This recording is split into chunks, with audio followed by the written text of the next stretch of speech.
wherever it is you're tuning in. Welcome to Ticket Price, the dumbest show on the internet, but also the only one that asks the questions that matter. Are these movies worth the ticket price? In other words, are they worth your time and money? With you, as always, a little raspy of voice today, but still here, Jake, co-host, and with me, as always, co-host extraordinaire, and the only man who still is convinced that Hamilton the musical is good. Tevis at Master Control. Tevis, how are you, sir? I don't think I've ever used those words. No. I can't say I've ever watched it either, but It's fine. it's fine. It's fine. It's Shelley Duvall levels It of is fine. Hamilton the musical is Shelley Duvall levels of fine. How do I put this? The hype for it is confusing, and the fan base is not only also oddly, I don't know, but they're like, it's almost like they're addicted to it. Like, they're aggressive fans about it. It is the greatest thing that's ever been great. And if you think anything different, then you are a piece of shit and they hope you die. Right? Because I've had this conversation with several of them. It's fine though. Oh, they're like vegans or people who are into CrossFit? Yeah. Oh, okay. Cool. Yeah. Oh yeah, the Hamilton fans, you're gonna know pretty quick. Well, apparently the Hamilton fans don't like Funko Pops because there's a shit ton of Hamilton Funko Pops still at Walmart and they need to be gone to make room for the good shit. Every time I go in there, I'm like, God damn, Hamilton is taking up all the space and they're clearanced out to like $1.50 and nobody buys them.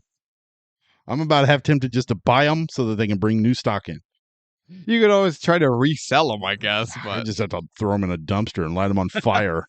But then that would be a racist thing. I don't want to do that. So, oh god. Yeah, I guess, how do I put this? The casting is not the issue with Hamilton. no. It's everything else. Okay. Hamilton's fine. Hamilton's fine.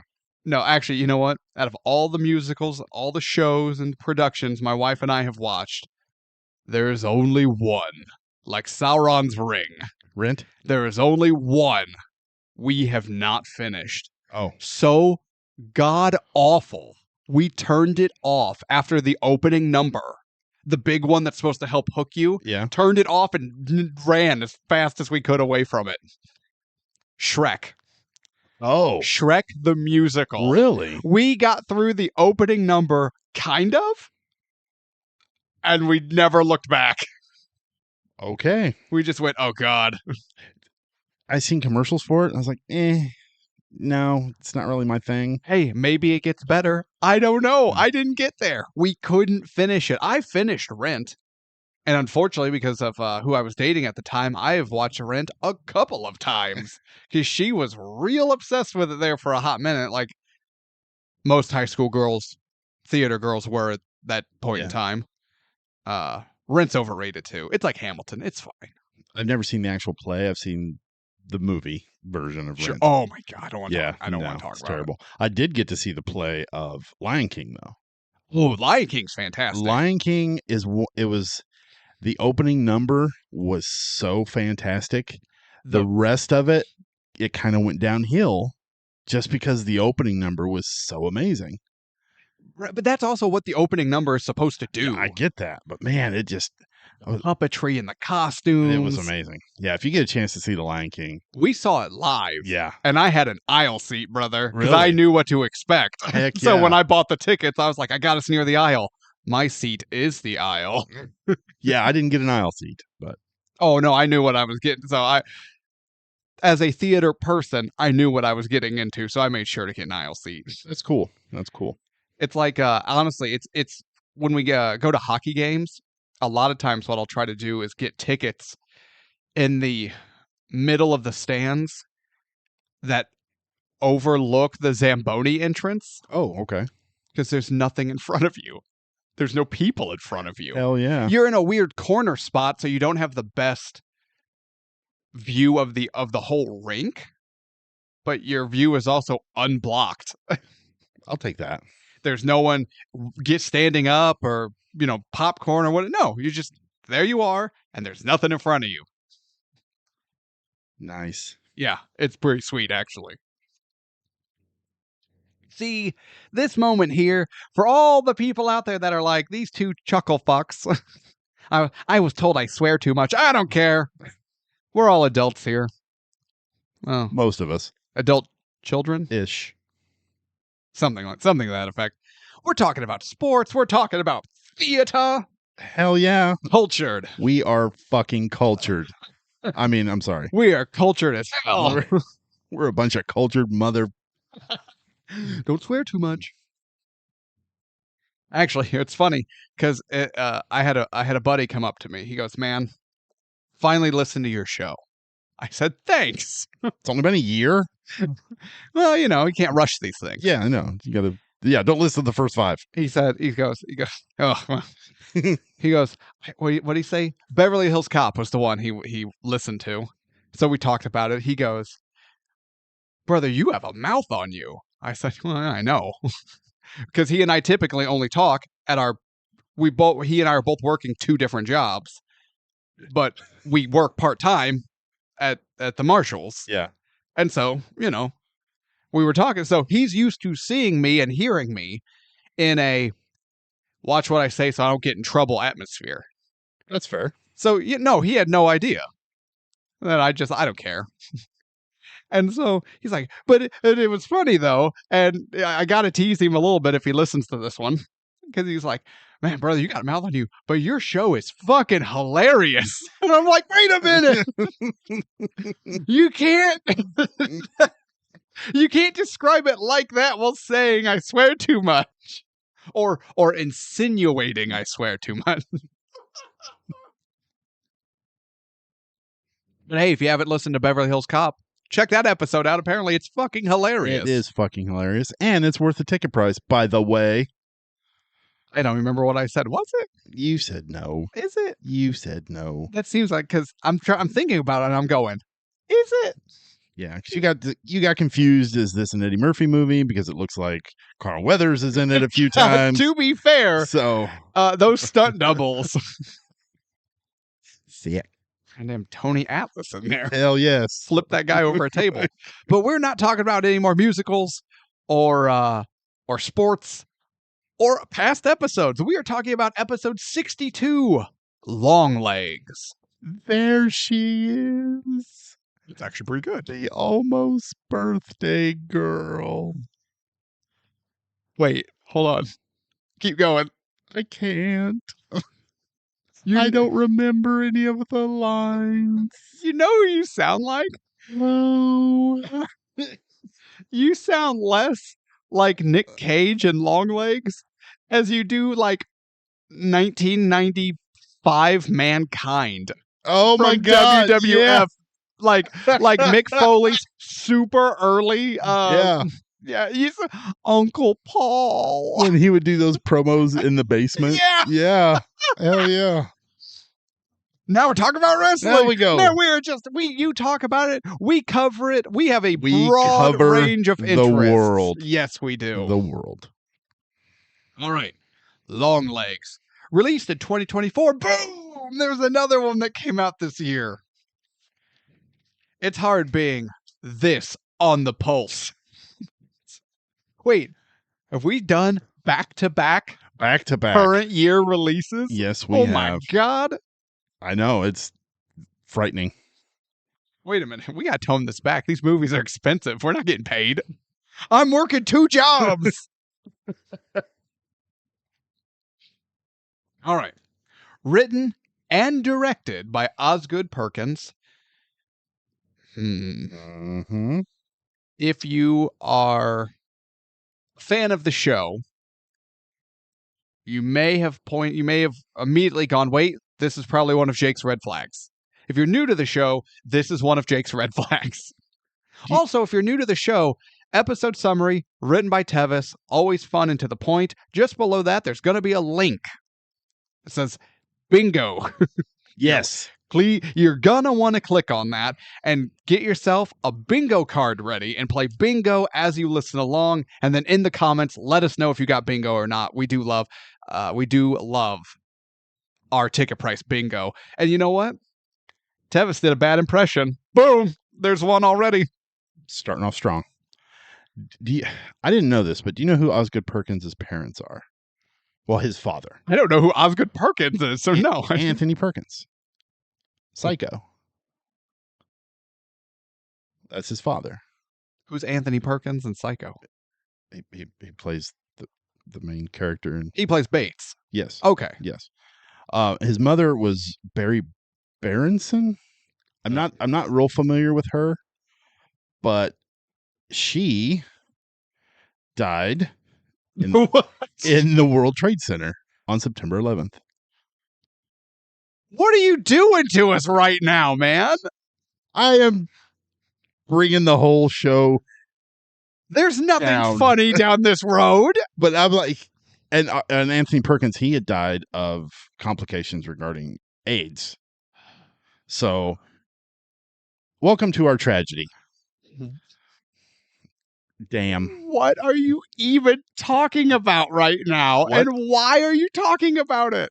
What a double punch to Mr. Osgood Perkins. Why are we doing this right now?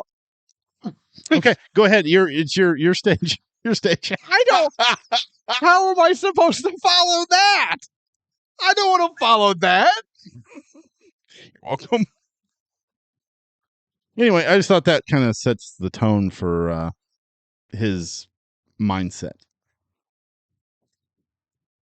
Okay, Sure. great. Thank you for just flooring all of us You're welcome. with this heavy. This is some heavy shit. What? I just thought it was noteworthy. To be fair, and given what this movie is, that is probably true. You could have led us into it a little better than that. That's not how I roll. I'm about to make you host. I am flabbergasted. All right. Starring. We're just going to move on. Oh, before Tevis took us down that road, I'm going to put a pin in it, but I'm just going to touch on I get nervous when the writer and the director of a movie are the same person.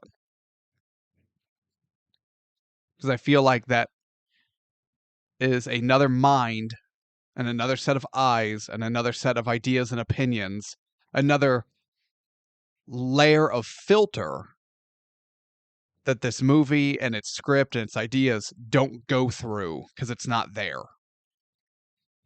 But you know what? Sometimes written and directed are fantastic. Kind of just depends. So it's not like the 3-writer curse, because that's a thing. That's real. That's real. That's 100% real. All right, budget. This is difficult. I actually had a really hard time. I could not find a nailed down dollar amount budget. Here's what I kept finding.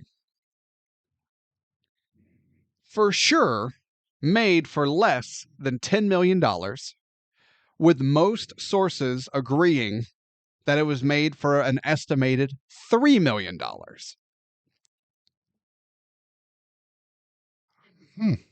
I was going to say, is this a Veronica type situation? Where if I don't all I think have it to is. do is pull it up on IMDb and there it is. But No, I told you, I think I got distracted on Veronica and I just forgot. I looked everywhere. It's nowhere to be found. Here it is right here. The budget was $25 million. Nom, nom, nom. You know what? He's not even here. You and Jason both can still eat my ass. Nom, nom, nom, nom, nom. No, that's what I'm looking at right now, too. It says budget for 2024 horror film LongLegs was under $10 million. And then a couple articles down had a budget of $3 million? Question mark? That's all I could find. So Yeah. we'll just shoot for between $3 and $10 million. Okay. Because I'm going to be honest with you. The budget estimate really isn't going to matter. With a worldwide gross of $108.9 million. Damn. We've talked about it several times at this point as we continue our October horror movie marathon. Horror movies can be made on shoestring budgets and are almost guaranteed to make at least $100 million. Apparently. And for whatever reason, worldwide gross, that worldwide box office gross, 100 million is the sweet spot. That seems to be, yep, that's the number it's going to make. It might be a little more than that, or it might be way more than that. But if you're wanting to estimate how much this low budget horror movie is going to make, it's probably going to make about $100 million. That's a pretty good investment there. I like that. So if you figure, okay, 10 million, it's just a hair under 11 times its money back. Shame. Fucking shame. I hope they're okay. Maybe we should go buy their coffee or something. They might need our help. I would donate a coffee to them. Yes. Awards. Ratings. That's my favorite joke. Wait a minute. You're jumping the gun. Oh, that's right. Your whole layout is all fucked up now. Yeah, but I don't like you guys. You guys made me change my format, and I don't like it. Well, let's change it back. It's too late. Fuck it. Let's change it back. We can't just flip, flop, snip, snap, snip, snap. You have no idea the physical toll 3 vasectomies have on a person. 3 at one time? No, he kept getting them reversed. Oh, okay. It's a joke from The Office. Yeah, see, that's why I don't get it, because The Office is trash. No. Up until, okay, post Michael Scott leaving, yeah, a little bit. But when Michael's there, you're wrong. From the very first episode when the intro comes on, yes, from that moment on, it's shit. So is there a reason? How do I put this? I hate fun. Yeah. Yeah, because I watched The Office, and it made me want to... Wait, but you enjoyed Friends? Yeah, it was okay. Oh, I think The Office might be better than Friends. I don't like the cringe joke all the time. Sure. Yeah, no, it makes me uncomfortable. Versus yuppie New Yorkers. Making cringe jokes? Yeah. Yeah. Okay. Yeah. Fair enough. Wait, are sitcoms just cringe jokes? With a laugh track. Yeah. Yes. Okay. Yeah. Yeah, if you go back and you watch season 1, actually, just watch the pilot episode of Friends. Yeah. And you'll be like, how the hell did this get picked up? Yeah, but that's true for any pilot. And actually, for about probably 6 episodes of Friends, once they have the monkey, until they get rid of the monkey. Yeah, but the monkey was like, Marcel was like season 2. No. Was he? I thought. I think he's season 1. Is he? I think so. That was a weird direction for... They need to... anytime you have a monkey in your show... For a character I don't like anyway, Ross. Now he's just the weird guy who jerks off in front of a monkey. I don't know. Ross was the best. I loved Ross. No, Ross... Wait a minute. Ross's whole character and his style of humor is The Office. No. It's The Office style. No, it's not. Ross works in The Office. He's had to sit next to Creed. What are you even talking about? What's Apollo Creed's son doing in this show? God. All over the place. Adonis. That was his name. I couldn't remember it. Shut up. Better Tommy Gunn. No, it was Tommy the Machine Gun. Oh, yeah. Goo. Goo. And you wonder why Rocky V was the worst. No, I don't. I watched it. Yeah, me too. Oh, God. What are we talking about? Not ratings. We are talking about histories. Okay. Tevis. Oh, you want me to start? Yeah, go ahead, good sir. Man, we're talking about TV. We are just... God, we're cultured. We are... Renaissance men. We are men of the Renaissance. Actually, that's true because, I'm still waiting to hear back. My independently published book, Misfortunate Adventures, The Hunt for Blackbeard's Treasure, might actually be physically hitting a store's shelves soon. I'm still waiting to hear back. And pay attention. Keep your ear to the ground. We'll keep you updated. Because you might be able to not only bear witness to, but purchase your own copies from Tevis's very own Anxiety Arts. Yeah, if you want something to hang up in your house and it'll give you nightmare fuel, I got you. My brother will be your first customer. I got you. My brother is one of those people who everyone's like, oh, look, it's Spirit Halloween. And he goes, "Oh, look, I can finally buy home decor." Hell yeah. He's one of those people. It's like, what's he do? Oh, he just has Halloween decor up year round. I like him. I like him already. He and his woman. I say, I don't know what they are anymore. They might be engaged. They might not be engaged. I don't know. As far as I know, they might have eloped. I'm not sure. Okay. I don't ask a lot of questions. Just let them be. Yeah, Let them be happy. that's right. Whatever they want to do. With their Halloween decor. And cats and dogs and So wait, whatever. we got theater, we got sports, we got TV, we got movies, we got wrestling, we got art, we got literature. Oh my God, we are the one-stop shop for everyone's entertainment needs. Yeah, we need to start talking about auto mechanic stuff now. But I'm going to need you to lead that because I got nothing. I know how to put gas in my truck. Oh, I put in those little side things that go in the window, that keep the wind from blowing in, the little buffer things. Wait, why? Because I knew how to put them in, so I was like, they look pretty nice. Yeah, but why did you need them? So that way I can have the window down and the breeze is not blowing in, like knocking my glasses off my face. But isn't that the point of having the window down? No, it's too much. It's too much. And they look cool. Do they? Yeah. And I put those in all by myself.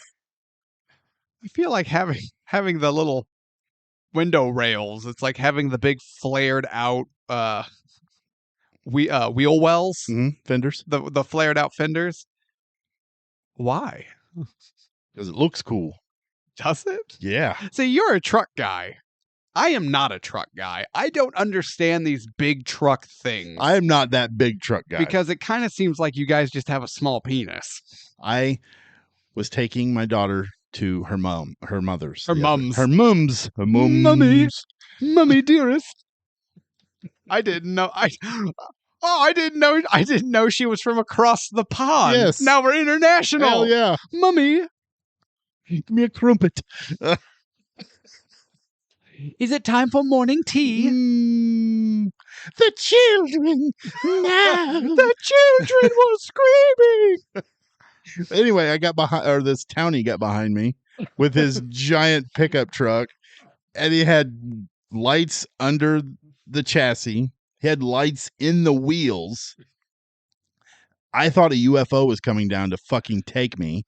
So wait, he was the truck version of the Fast and the Furious fan base. It was. And I stopped at the stoplight. It turned green. I went forward. He hung back a few car lengths. Sure. And then all of a sudden, I seen him in my rearview mirror just revving up right up behind me. And then he would slow back down again. And then he would do it again. So right up on my ass. So he just wanted to hear that engine. Yeah. Go. Oh, yeah. He was in there jerking. He was probably no pants, just revving it, jerking it. Just butt cheeks on leather seat. Ugh. Anyway. What was your history with LongLegs? Oh, I thought you did history of LongLegs. Oh, that's right. You wanted me to start. Back on track. I have no history with LongLegs. I remember hearing about it, watched the trailer. I was like, oh man, it's okay. It's like it's a female FBI detective on the hunt for a serial killer. This looks cool. Then in the promo material, because we got to bring it up. We brought it up last week with Under Paris. Got to bring it up. Hold on, let me grab the DVD case of LongLegs here. You mean the 4K?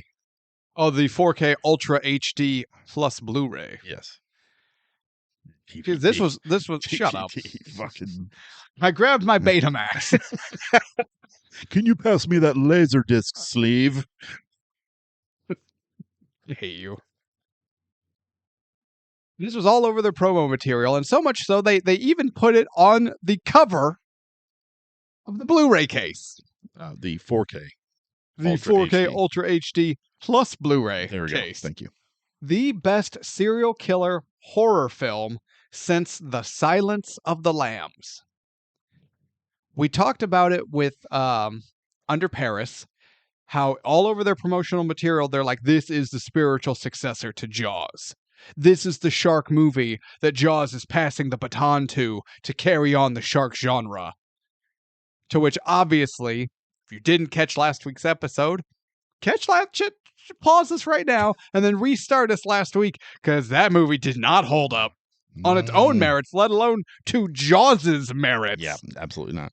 So I get nervous when it's the same writer-director. I get nervous when films try oh so hard to compare themselves or promote that they have been compared to major classics like Jaws or The Silence of the Lambs.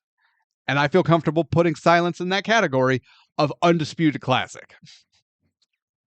Oh, I agree. Absolutely. However, was still very excited. The plan was to see it in theater, but then you and I got to talking, as we do when we see a movie trailer or when one of us sees a movie trailer that looks good. And you were like, okay, here's the thing. We're definitely going to do this for the show, but let's wait for October. We'll work it into the scary movie season, and we'll do it then. I said, that sounds great to me. We'll cover it. So instead of seeing it in theater, I just spent more time with my kids. I don't know. Anna and I didn't struggle to find a babysitter. I think we used that favor to go see Deadpool Wolverine. Okay, good trade. Yeah. So this was, knowing we were going to watch it, I stayed away from all reviews. I stayed away from anyone talking about it. I don't know what the fans were saying on social media. I mean, I got nothing other than the release trailer. That's all I had going into it. So this was about as fresh as you can get. Okay. My history is very similar to yours. I remember seeing the trailer, thought it looked intriguing. And then I did want to see this in the theater, but it wasn't playing around us anywhere except for, the town 45 minutes south, and that theater sucks. I hate it. Very overpriced. Very overpriced. I'm like, oh, I got to wait in line for a ticket. Great. I got to wait in line for my popcorn and pop. Oh, great. Okay. I got to wait in line for the fucking butter. Okay. Even better. Great. And then I got to wait in line to give this asshole the ticket that I just bought from the asshole in the window. So I'm like, thank you. In order to enjoy this movie, I have to stand through 4 fucking lines. That's true. Crap. Sometimes when we go visit my brother and that side of the family in St. Louis, we'll hit up a theater. And this is how you know that we currently live in a smaller area. When's the last time you went to a city's movie theater or a movie theater in a city? Oh, I can't even tell you. You can get full multi-course dinners that they will then have wait staff deliver to your seat. Really? During the movie. Oh, you can get sushi, you can get burgers, you can get... Oh, yeah. They've ripped out all the traditional theater stadium seating, and they're all those big, plush, reclinable chairs. It's kind of like my wife and I had fertility issues. But yeah, we were still blessed to have our 2 daughters. But we've gone through that process a couple of times. And they're slightly upgraded versions of the jerk-off chair at the fertility clinic, right? Because our fertility clinic was too far away to drive home.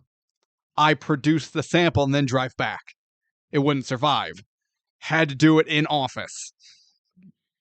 And I remember, and the thing is, Anna's with me because she had to get her own testing done. She's down the hall. As they lead me to this room. So after the fact, she's like, what was it like in there? Because she knows what I have to do. This isn't a surprise. Yeah.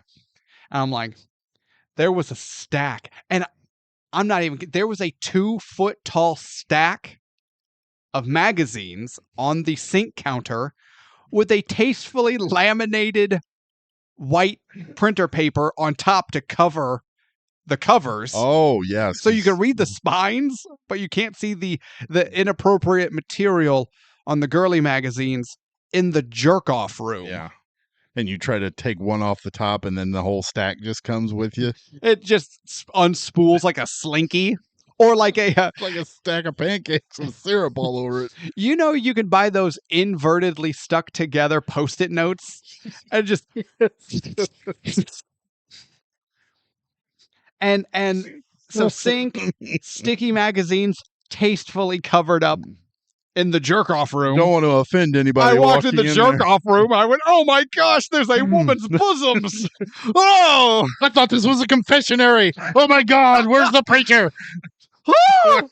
My pearls. My pearl. Clutch. Excuse me, it's a clutch my pearl. I went full Martha Wayne. But slightly adjacent, in the middle of the room was a leather chair with those little medical papers on it, like the like when you go to a dentist and they give you that paper bib. Oh yeah. Yeah, they had like the paper bib over the seat and the back of it. I walked in there, the nurse shut the door behind me, and I looked at it and I went, there is no fucking way am I sitting in that chair. There's no way. Then I looked at the magazines and the thing, and I went, there's no way I'm touching any of that. You should have took a black light in with you. I That room would have glowed. oh man. So I It did. looked like that dude's tires. So, I stood there with my phone like a modern man. I touched nothing I didn't have to touch. The movie theaters have the jerk seats. Movie theaters have the jerk off chairs. Hopefully they bought those new. You never know. Yeah. Oh, but again, you're also, so you go there and they have all these amenities now. And it's even true for our theater. You can buy beer. Mm-hmm. Yeah. I don't drink. Never have, never will. It's not my thing. I don't demonize it. I don't demonize those who do enjoy drinking. But seriously, do you need a drink at a movie theater? Well, they have sporting events too. They play sporting events. I think they do like Chiefs games and Our local one? yeah. Oh, I had no think so. idea. I think so, but they'll do certain sporting events too. Sure, but I've seen it because I've been there. Because they'll do the like during the summer they'll do those free matinee shows of the kids' movies. Oh yeah. So we took our oldest to her first movie ever, and she sat through, and we had a great time. And but no, like there we are, and we're getting popcorn and drinks and whatever. And then there's another family up ahead. It's like 1 p.m, and the dad's buying a beer to watch Despicable Me with his kids, and like, why? Yeah. What do you mean, yeah? Because you're in a theater full of screaming kids. No, there were like 4 of us. You're in a theater full of 4 screaming kids. The kids were better than I was. I promise you that. I'm insufferable in a movie theater. I know. I've been to one with you. Throwing popcorn everywhere. I dropped it and I was sad. You got scared. Popcorn went in the air. Your pearls. It's the Murgatroyd. Where are we? The theater. Oh, yeah. But, okay. So, regardless of what anyone's stance on the unnecessary alcohol at movie theaters or carnivals or anywhere, who needs to just be getting sloppy at a kid's event? It's just unnecessary, regardless.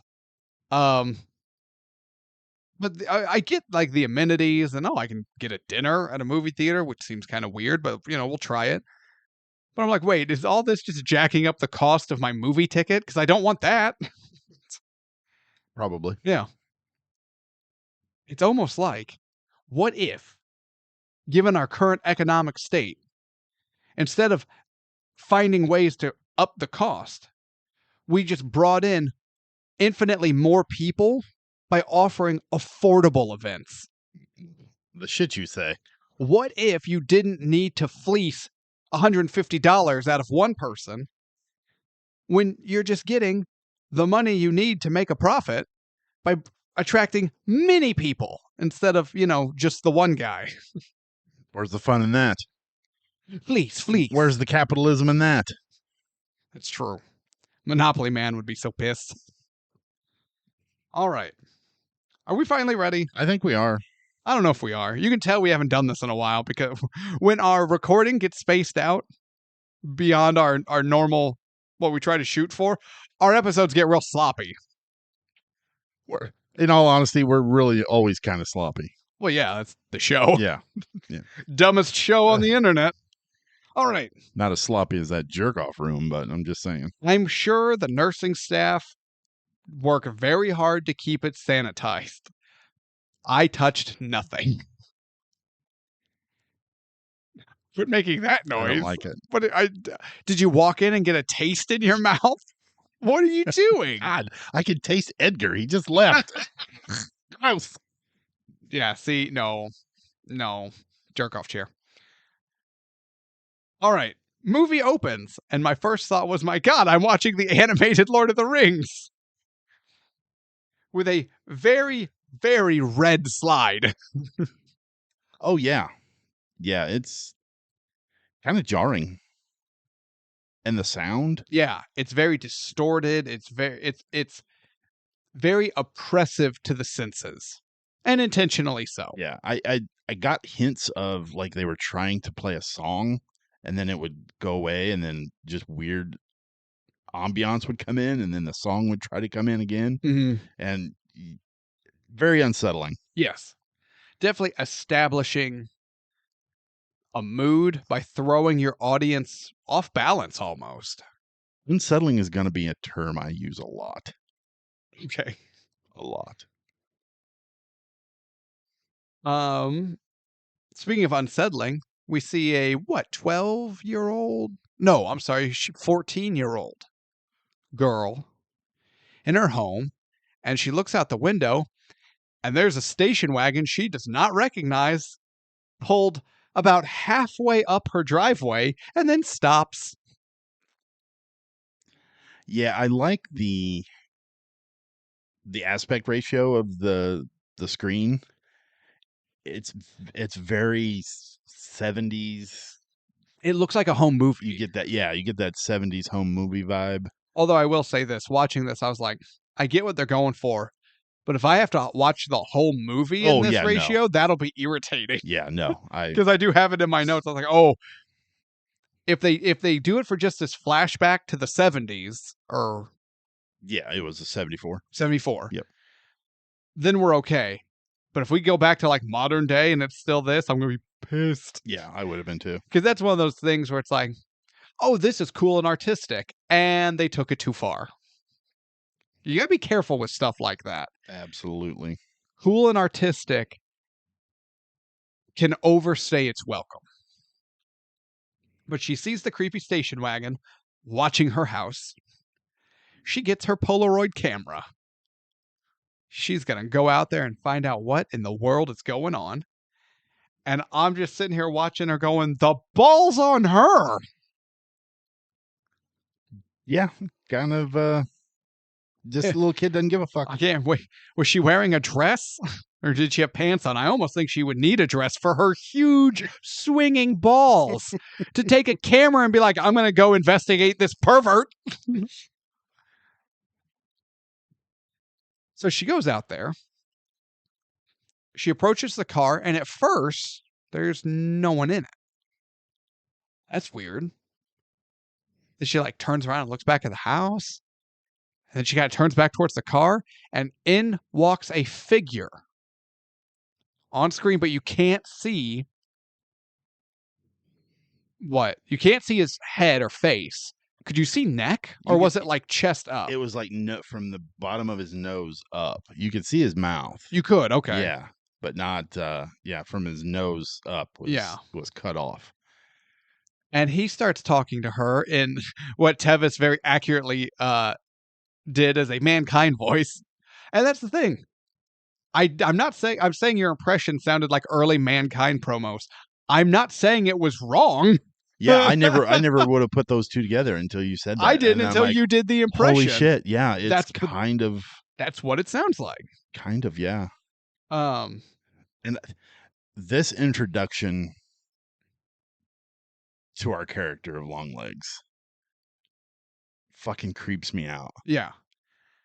And so he's talking, well, there she is, the almost birthday girl. And I'm going, oh, no, no, no, no, no, no, no. Pervert. Yeah, and he's dressed all in like plaid. like us? Yeah, kind of like us. Oh my god, they've gone Perverts. plaid.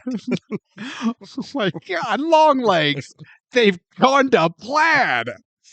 He's dressed all Oh no, like we're an crossing off-white. the memes. We're crossing the memes. He's dressed. He looks like a Band-Aid.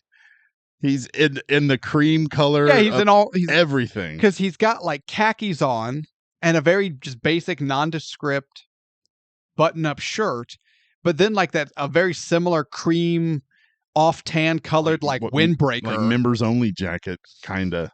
But yeah, it's a cream color. I believe windbreaker. Members only. What's he a member of? The Creepy Club. The perverts? Yes. God. The Hamburg Perverts Association. The HPA. All one member.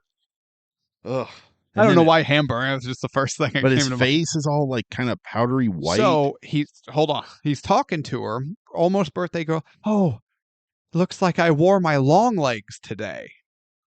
And then very quickly he bends down so his whole face is in frame and eye level with her. And you get just a split second of it. Just enough to go, oh no, because this guy something is wrong. Very wrong. Very wrong with this guy. And now I look this up because I'm going, long legs. What the hell is he talking? I wore my long legs. The hell is he talking about? Did you know what he was talking about? Did you know what they were talking about with long legs? Even the title of the movie. Well, I'd read something about they named him Longlegs because they thought the name of Longlegs just sounded cool. Sure. But then they also associated it with Daddy Longlegs. Okay, see, I didn't see that. I found that there is, or at least was, an old expression for if you were, say, too tall, or if you were not metaphorically being a douchebag, but like literally talking down like a child. Oh, yeah. Oh, excuse me, I've got my long legs on. And then you could like bend down or sit or stoop or whatever. Really? No, or if you were to walk it like I'm not a big guy. I'm 6 foot, a little over 200 pounds. And when I visit St. Louis, we like to go down to St. Charles to the riverfront. Because granted, I grew up down in that area for a little while. And now it's a lot of cool, they've kind of gentrified it, and it's a lot of cool stores and sweet shops and whatever, but they're the old brick buildings and the cobblestone streets and all of that. Oh, cool. The doorways are the smallest and most narrow things on the planet. I have to, again, and Tevis, you're bigger than I am. You're taller than I am. You're wider than I am. Shoulder, like broad. You're broader than I am. You're taller than I am. I have to stoop and angle my shoulders to go through these doors. Oh, shit. So you're saying I would be like Winnie the Pooh. You'd get stuck. And then it'd be me pushing on your ass, right? And then like kid would be pulling on your arms, you know. It's like, oh, I have to stoop. I got my long legs on. So apparently it was, and it's like a 40s, 50s era saying. Like It's an old saying is what I came across. But when you think about the age of our Longlegs character, he'd have experienced that. Yeah. Although, granted, it's also impossible to actually determine his age. That is true as well. But he would have experienced, or at least I believe so. All I know is it's creepy. It's super creepy. It is very creepy. Then it smash cuts where back in, when does this movie actually like take place? The 90s? 80s? 90s. 90s. Yeah. Early 90s. Yeah, Bill Clinton was president. That's right, because there's a picture of Clinton on the FBI director's office wall. Yep. And you know what? I would say I actually that is something really smartly done to establish an era without, the subtitles FBI headquarters, Yeah, So 1994. exactly. Yeah. Yeah. Just no, put evidence in your setting to establish your setting. There's a picture of Clinton on Yep. the wall. Show me, don't tell me. So yeah, you're 100% right. Yep, I forgot about Bill because I remember watching it going, "Hey, there's Bill." Yeah. Creeping on Lee. Getting ready to go to them Diddy parties. Oh. Um, but there's an FBI meeting as they're talking about a suspect that they are hunting for. They've got a general area worked out, but they are going to have to old school canvass the neighborhood door to door knocking and asking questions.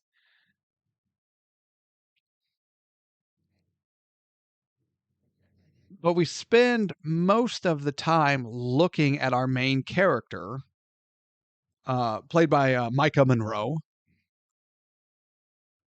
What's her name? Harker. Lee Harker. Lee Harker.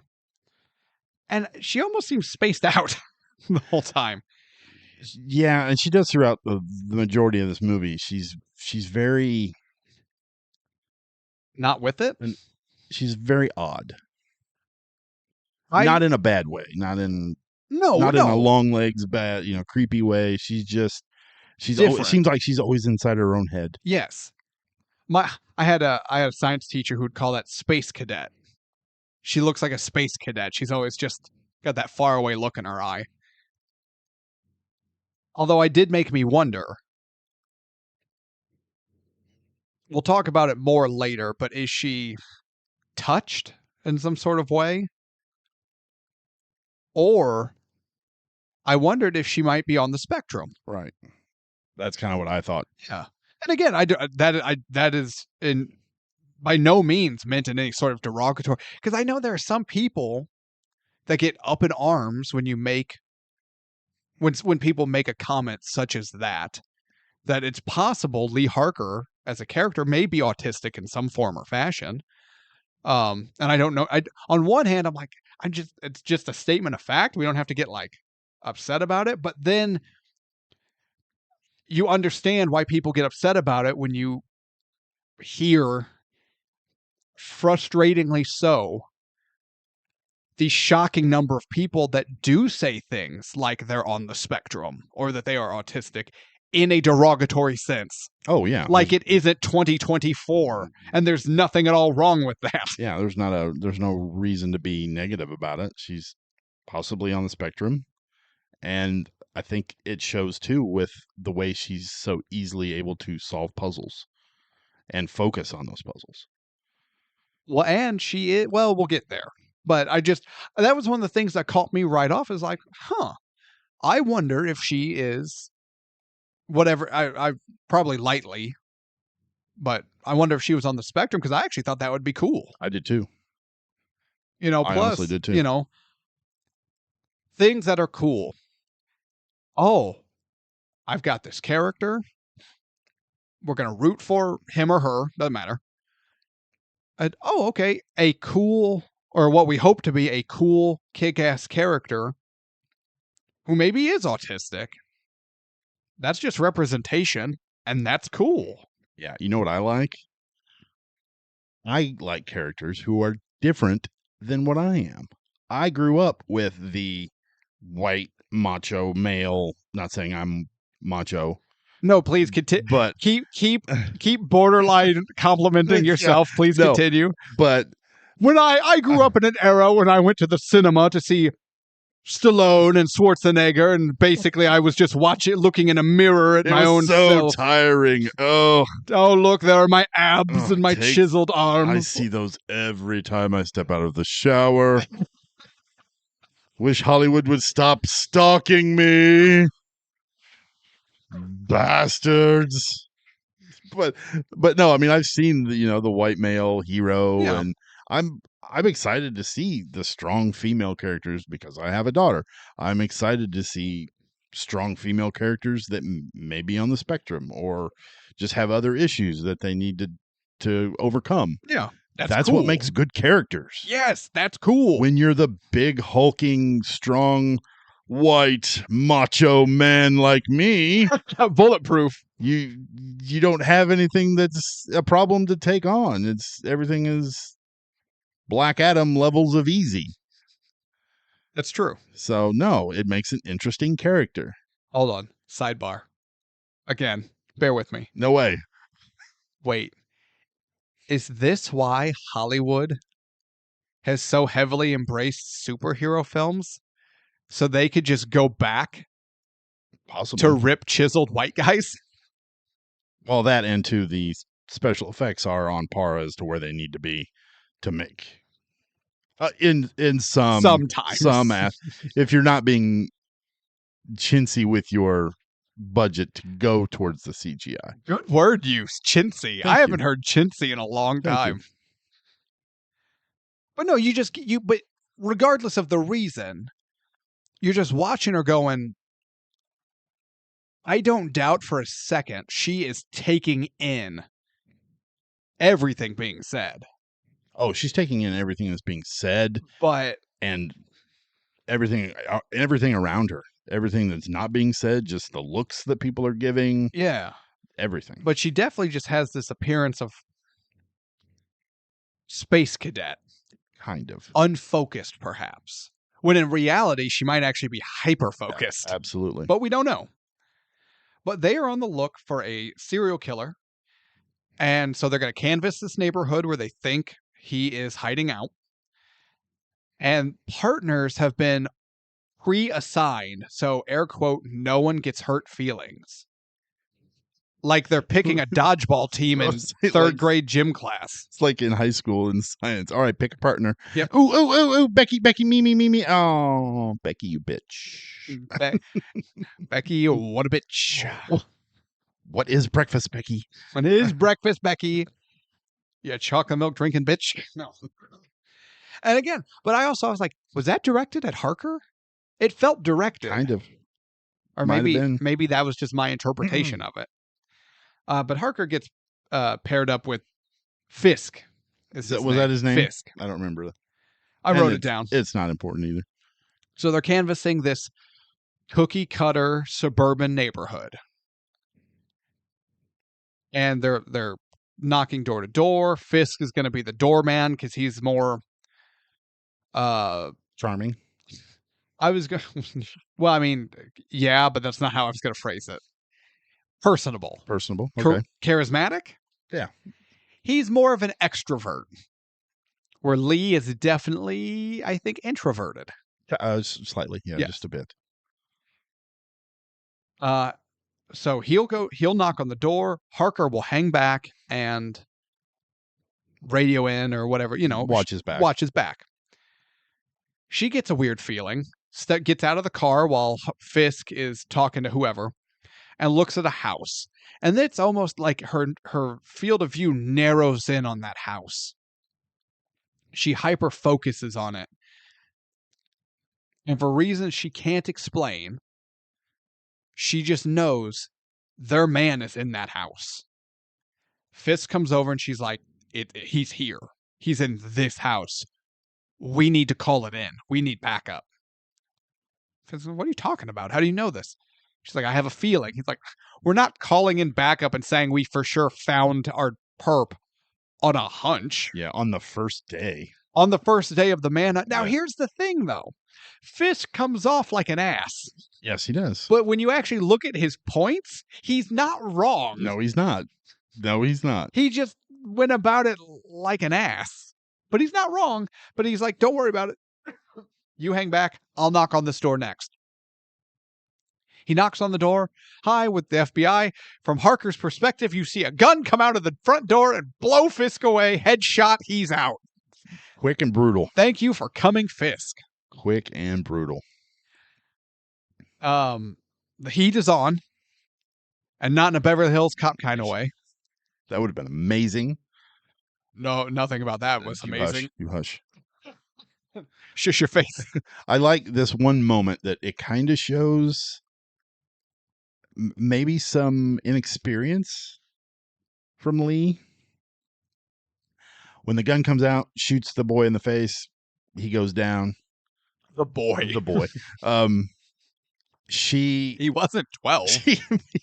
she immediately like tenses up, gets heavy breathing, but then backs up against the window. Yeah. And the shooter is in that house that she's leaning up against the window to take cover. And I'm like, you're up against a window, Lee. You're not protected. You are about to die. Yeah, because I kept thinking he's gonna shoot her through the window or shoot at her through the window. You know what? We're going to touch on this again later on. I'm glad you Windows. brought this up. Just her, we'll call it her inexperience in the field. Okay. So the shock of what just happened. And I'm not saying she was the shock of what just happened. A gun comes out of nowhere and executes your partner. Yeah, You're going to be taken back by yeah, that. there'd be a little bit of anxiety there. She recovers herself, draws her gun, goes into the house by herself, doesn't call it in. Goes in after. If you notice, she's clearing the rooms, kind of? Yeah, The room clearing is sloppy. a little bit. And all I could think, because again, best serial killer horror film since Silence of the Lambs, Clarice Starling's instructor would be berating Lee right now. Yes, he would. She also has terrible trigger discipline. Well, anxiety. Yeah. She has terrible trigger Yeah. discipline. Plus, she's in Dexter's fucking house. I mean, You're not this wrong. thing was laced in plastic in every corner of the room. Worsted? Worsted? I was just checking to see if I was standing on plastic. Was that Milton from It was South African Milton. I just you need to wanted... pick the fish up with your hands. Pick them up with your hands. The fish will die if you don't pick them up with your hands and put them back into the water. You know what? You can interject Milton into anything. I know, it is amazing. We need to do Office Space. It's in the app. Yes. I'm just upset we didn't interject Milton into Silence of the Lambs. I ate his liver with some fava beans. He took my drawings. I wanted my drawings back. I just made Miggs kill himself for being rude because I don't like rude, and so they took my drawings, and in their place they brought this TV with a preacher screaming at me because they turned the volume up, and I repeatedly asked Barry, the guard, for my pictures, but he doesn't give me my pictures back. I'm done. I can ramble on extemporaneously. Ooh. As Milton about anything forever. It's so easy to do a Milton. That's fun. As long as you're a motor mouth asshole, Milton's easy. But she goes in and she finds the killer, the suspect. Now I always thought, this struck me as odd. He's just sitting on the bed, almost like he knew she was there. Kind of, yeah. But he's sitting there facing away from her and just gives up. Yeah, arms up, ready to go. I just went, really? Like, and why?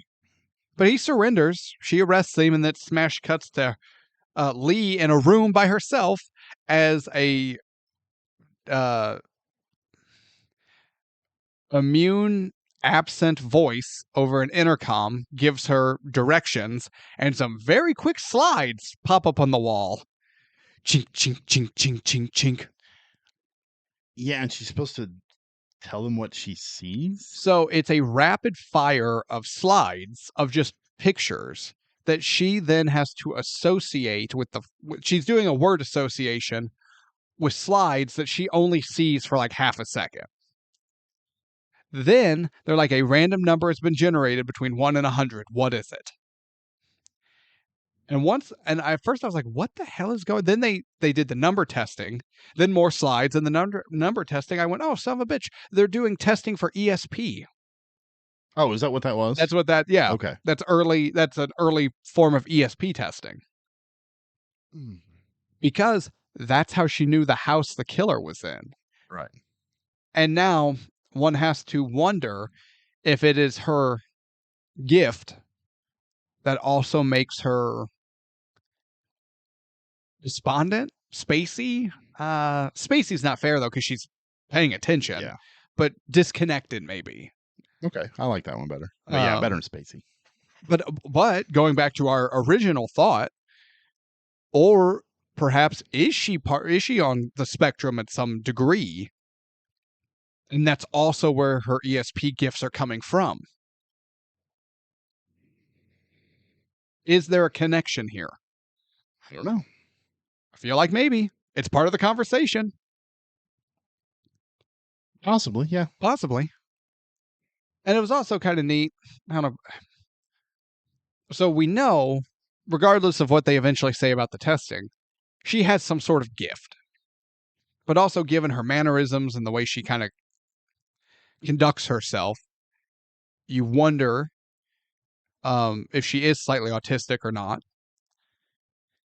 And to me, I'm going, okay, this is interesting. We have an interesting character.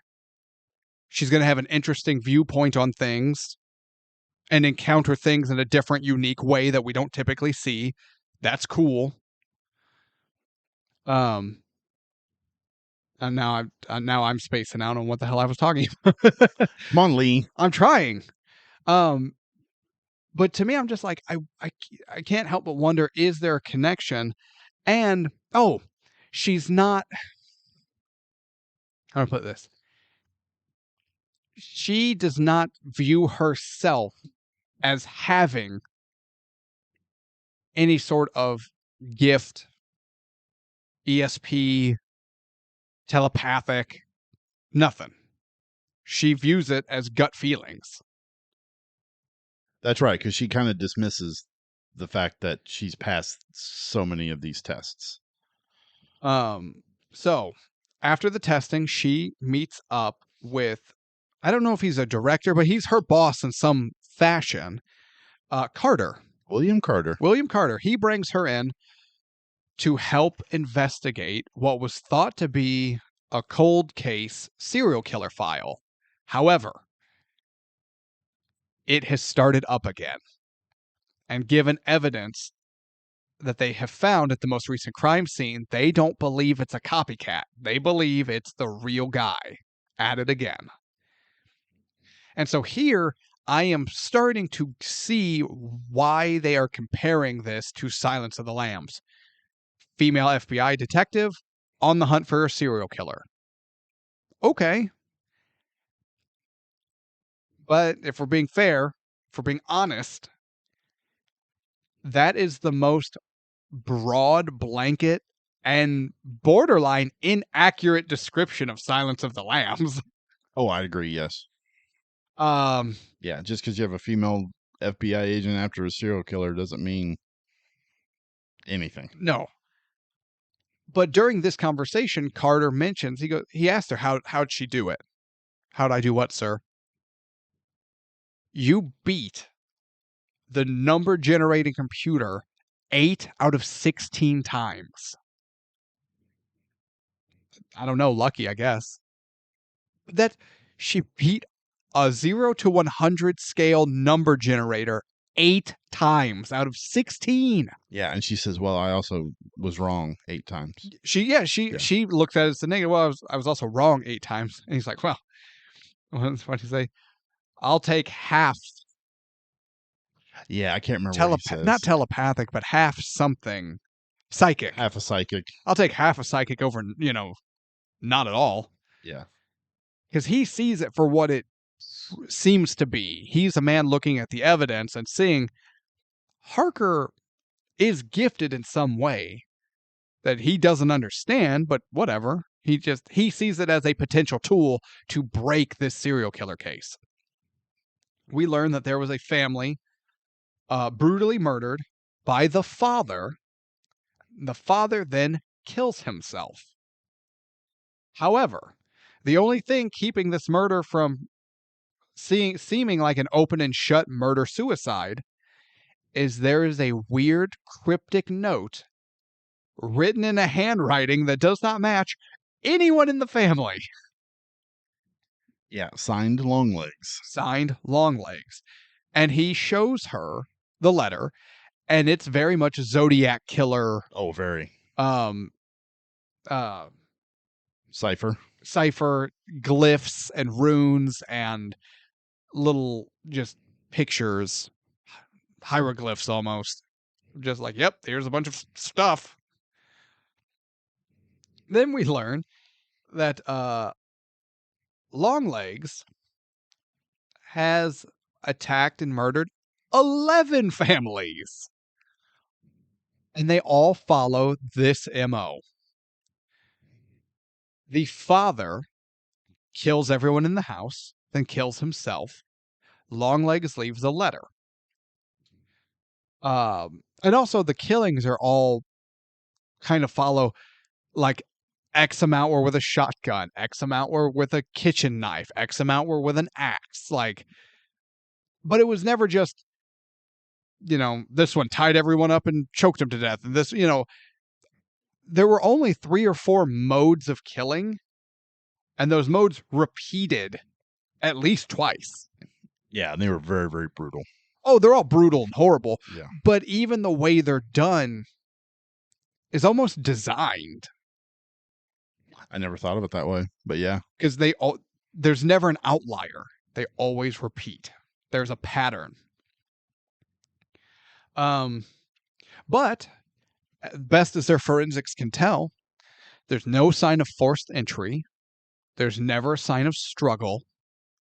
And if it weren't for the letters, there is absolutely no evidence or proof that LongLegs was ever even there.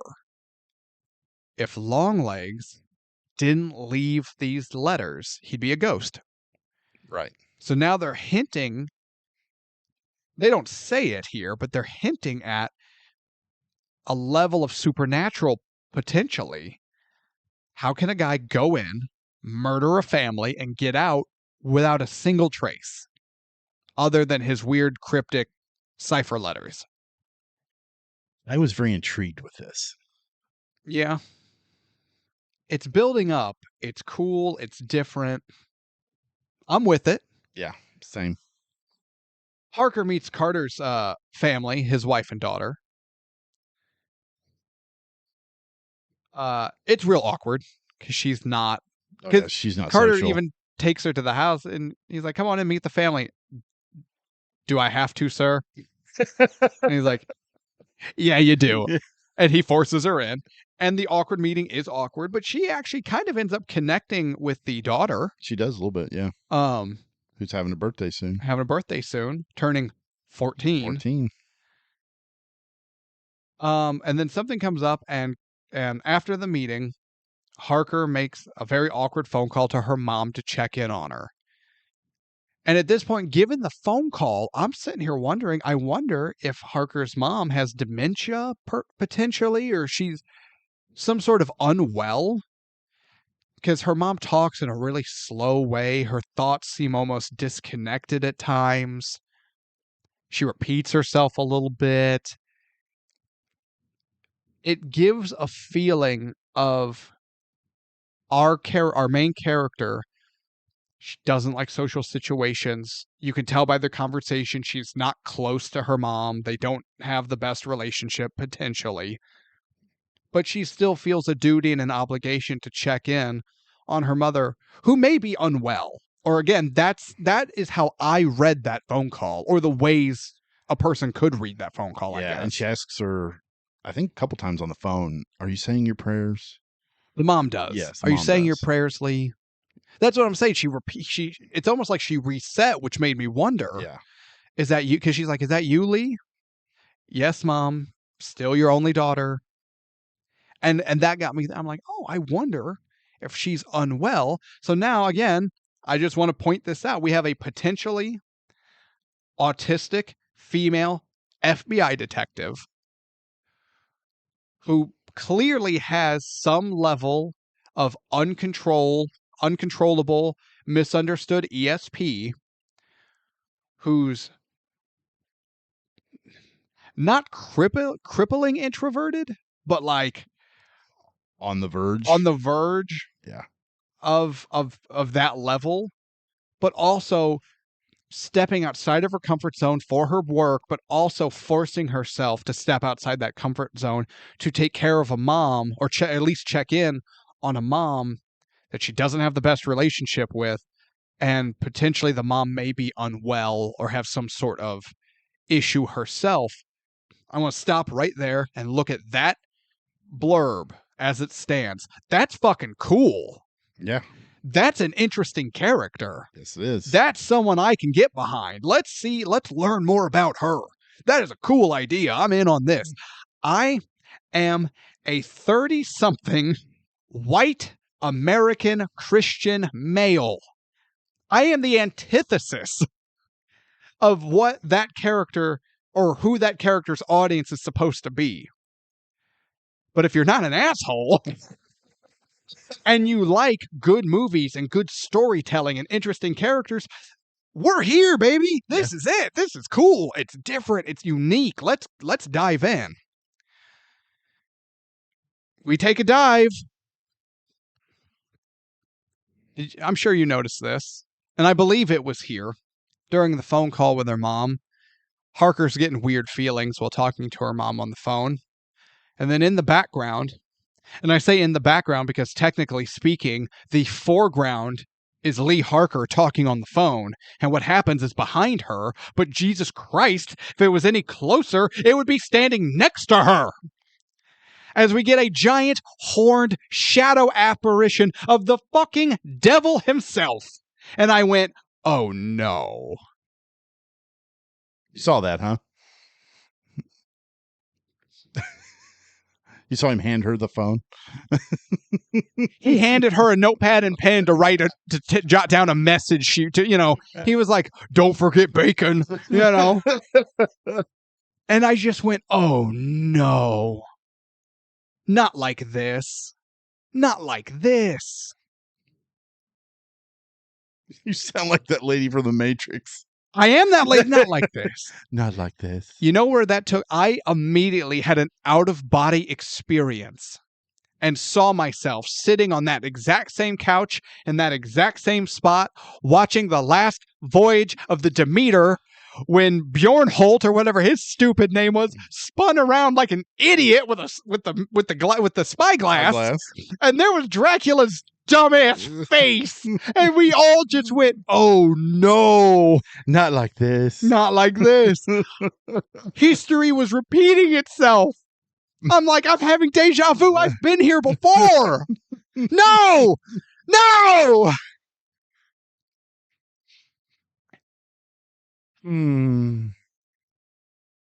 I have to catch my breath and get a drink of water. Tevis, be honest with me. I have to know. Because this isn't something like, oh God, what is that name? Because it was so good. I think it was The Haunting of Hill House. Then on Netflix? Yeah. I never did watch that. Watch that. That was cool. Yeah, I never did get But The Haunting of Hill House, is great. Netflix TV shows or Netflix shows are infinitely better than their movies. But Haunting of Hill House, it pays to keep one eye on the background, because there will be something. Not all the time, not every scene, but there's something ominous in the background, just enough to unnerve you even more than the unnerving things happening in the show. I love that stuff. I do too. This was not that. He was a fucking character handing her a grocery list. He was so big, he took up 50% of the screen. Please tell me your thoughts. Am I overreacting with this? This moment when she's on the phone in the house with her mom, and you can see in the background there's an open door, or there's another, it'll shift a little bit, there's a window, and this made me feel uneasy because I kept thinking, like, every time the camera would move, I was like, there's going to be something or somebody in the doorway or in the window. She's being watched. She's being watched. And I felt like that a lot throughout this whole movie with the way they would do stuff in the background. And then, because I think she hangs up the phone with her mom and gets up because she hears that thing outside. Right. And that's when you see this shadow figure handing her the grocery list. Well, hold on. So you're right. She hangs up the phone, goes to the window because she has a feeling, hears something, whatever, sees a shadowy figure in the darkness outside her house. Yes. But then as it cuts back to her looking at the figure, boom, Satan. At first, don't touch me. Sorry, we're playing footsies. Get your feet on your side of the desk. Cold. The heater's not running, although it is getting back to dangerous heater season. Yes. So stay tuned for Jake Sets Himself on Fire, part 2. When I first saw it, I'd already made up my mind. I'm going to sit down. I'm going to watch this movie. I'm not going to rewind anything. Sure. I'm just going to take it for what I first viewing. Yes, that's how you rewind, unless it's a movie I've seen a million times. I never rewind. I just go. I'm notorious for it. I know, but usually you find something hilarious. But this time I was like, I'm just going to sit down. I'm going to watch it as if I'm watching it in the theater. And I kind of noticed it, but I kind of disregarded it as, well, maybe it's just something that I made up in my head. Mm-hmm. But then later we get the reveal, and I was similar to you. I was like, oh, not like this. How do I put this? If the devil had been any more blatantly on screen, it would have been LongLegs and the Pick of Destiny. Okay. Yeah. Dio would have come out of a poster. Holy diver. I love Dio. That's I a do separate issue. But my heart sank. Holy diver. Oh, I went down into the midnight sea, and I just couldn't help but wonder what was becoming of me as I watched the devil hand her a grocery list because he pinned milk.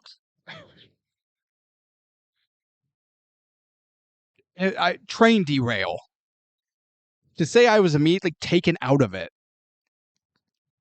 is almost an understatement, because I wasn't just taken out, I began to loathe what was to come. Because now my expectations were, this is going to be bad. That's fair. That's fair. So, she, in her home, receives a LongLegs letter. Yeah, and this part kind of creeped me out too, because when she sees that shadowy figure in the front yard, this chick immediately runs outside with her gun to confront and she lives in a secluded log cabin house. Yeah, so she's out there to confront this thing. But then you Terrible can trigger discipline. See in the distance behind her in her house, it's all blurry because of depth of field. And dark. Which was cool. I like this. I'm glad they didn't focus on it. But you see a figure in her house, which we all assume was LongLegs. Yeah. But here's the thing. That's cool until it's immediately ruined by Satanus. Just standing there next to Ben Stiller. It's Latin for Satan. Not Satan. And I just thought, oh my God, I'm going to harp on this the rest of this episode because that's all I could think about the rest of the movie. So the thing in the yard is gone. She goes back inside, finds the letter, Satan. And the thing is, it happens multiple times now throughout the movie. But it doesn't matter. We saw him. We saw the beast. We saw what was pulling the strings. We know what's happening. We now know how LongLegs is leaving these goddamn letters. And the cipher, how did he come up with it? Is it, oh no, it's all just the fucking devil who's right there. Because there's other scenes like, wait, what's... There's a door in the background, but it has that little window at the very top to let sunlight in. Are those shadowy horns? Or wait, what's that in the back? It doesn't matter now. We already know. There's no guessing. There's no tension. You ripped the cover off the ghost, and then Fred was like, it's Old Man Withers. He runs the haunted amusement park. Yeah, 10 minutes in. 10 minutes in, ruined. It was a little longer than that, but Ruined. 20 minutes in. Ruined. 25. 25 might be a stretch. 24. Ruined. 23. Final offer. Ruined. She starts working on trying to decipher the code. I have an issue. Oh, go ahead. So in the code that is left behind, he gives her a key Right. to the code. So there's no Or at least partial. which helps you figure out. They want her to figure it out. Yeah, but I don't know. I just kind of, that bothered me a little bit. You're taking away from this character. Right. Yeah, but here's the thing. If there were no key and she still cracks it, how? Research. Wait, she doesn't. You would have to add, like, okay, you could just, she cracked it, she's gifted. That sucks. Yeah, that ruins sucks. it. No, that sucks. I give you that. You would have to, but honestly, I would have rather seen her working on it and then maybe hit a point where she's stumped, she's at a dead end, and then she is grocery shopping and she's looking at her list and sees milk or Satan's note for, more popcorn or whatever, and then has an epiphany. And then immediately drops everything in the store, rushes home, and begins to work because she's had a breakthrough, her gift or her ability or her something. And smarts. We see her drop her gallon of milk. It shatters on the, it busts open on the grocery store floor, and she runs out of there like a bat out of hell to get home because she cannot lose the spark of inspiration. That would be cool. Yeah. No, she gets a half filled out key. I could have broken this with a half filled out key. The movie Zodiac. Robert Graysmith, played by Jake Gyllenhaal. Yes. He does a lot of research to crack these codes that the Zodiac left. And he talks about, I went to every library and I looked up every code book and, saw all books on the FBI watch list or, whatever. And you see the thought process that he went through, and you see his mind trying to solve this. Mm-hmm. You don't see that here. You know who you also see do work, do research, Clarice. Have epiphanies, figure out the puzzles, both those that she's meant to figure out and those that they're hoping she doesn't? Clarice Starling. Yes. Yeah. So the key thing kind of bothered me more than it probably should have. But see, at that point, I didn't even give a shit. Once we got to Satan, I was like, oh Jesus. So, oh, she does crack the code because again, she was given a key,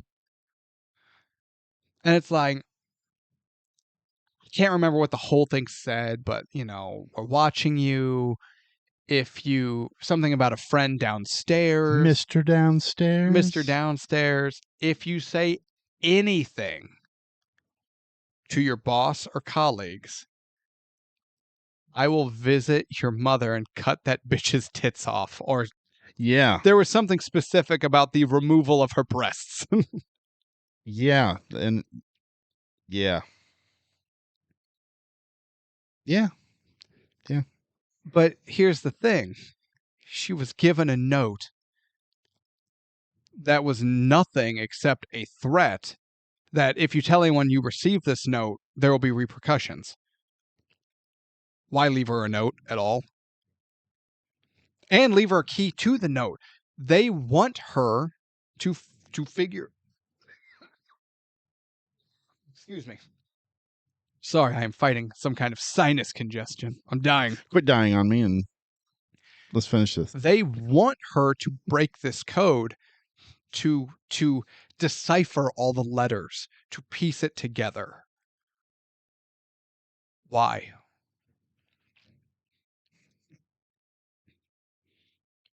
It's part of his game. Why? Plot. And there's the problem. But we'll get there. Or we'll touch on it as we continue on. So, following the thread of the letter, she tells no one. But she does use her cipher and commits to deciphering all the other notes from all the other houses. And they lead her, and she takes Carter, and they go investigate an old home that was site of one of the murders. And using the information from the notes, they follow the X's. X marks the spot. Yeah, the home of Carrie Ann Cameron, who was the only survivor. Right. Of That's all right. of these. So 11 butchered families, but one family had one survivor because the daughter was not home Correct. at the time. However, she does subsequently lose her mind. A little bit, yeah. So they go to the camera home and they follow the X's. And that takes them to a piece of floorboard they pry up, and there's a box with a very creepy porcelain doll. Yeah, I thought when they pulled this up that it was just some body in there, just preserved. Oh, you thought it was a corpse. Like, oh, what the hell? Although, didn't they say that the doll's hair was real human hair? Yes, they did. So there is that. But they find a box with the doll in it. So they're like, we need to visit Carrie Ann. Did they do that for the autopsy on the doll? Because they do an autopsy on the doll. So they find the doll, send it to forensics. While they're doing that, they go to Carrie Ann. It's in my notes. I got it here. Okay. So they go to Carrie Ann. She's been catatonic since the day her family died. Unresponsive. She's basically comatose, except she's not in a coma. Except she had a visitor yesterday. And it was a gentleman. And ever since her visit, she has been awake and responsive and like a light switch flipped on. So they began so then Carter and Lee are asking, wait. Oh my God, shut up, Tevis. Carter and Lee. Chris Tucker and Jackie Chan's characters from Rush Hour.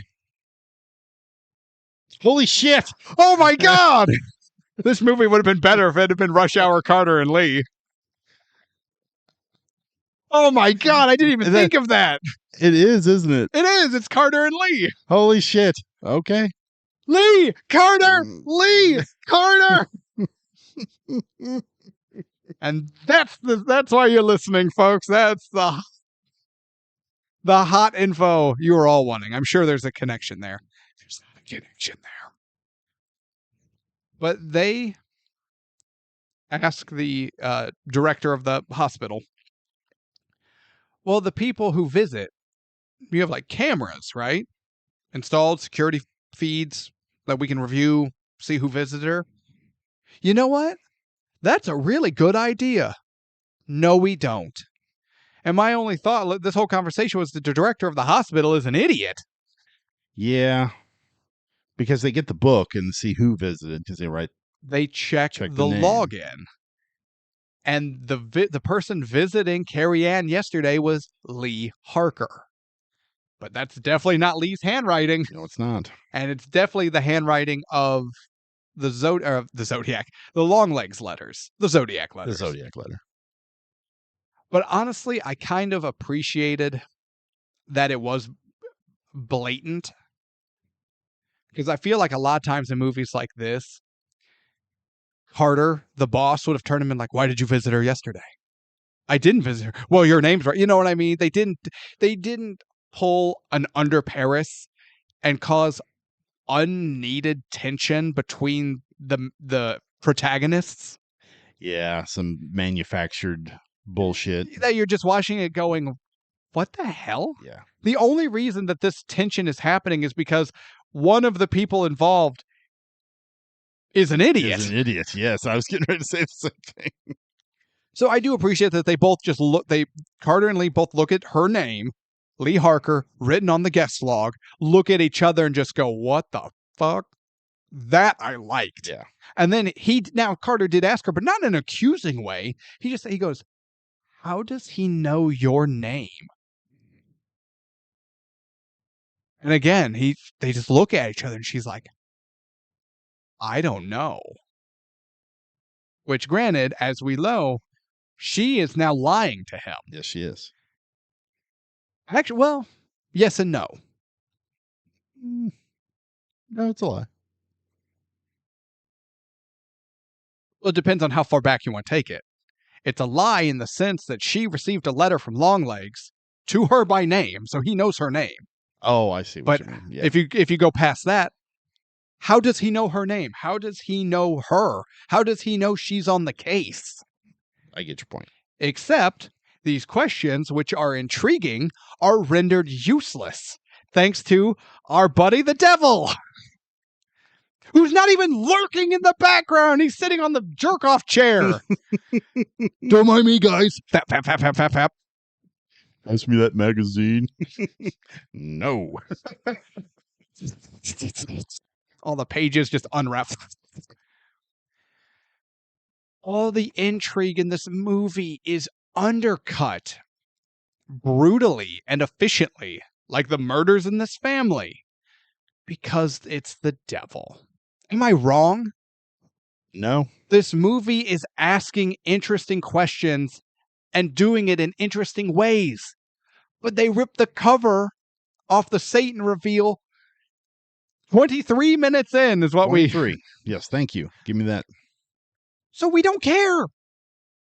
You can't ask a question after giving the answer.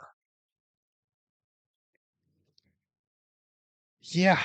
It kind of There's no tension. It's spoiled. it's kind of dull after this. You just go, yeah, I already know.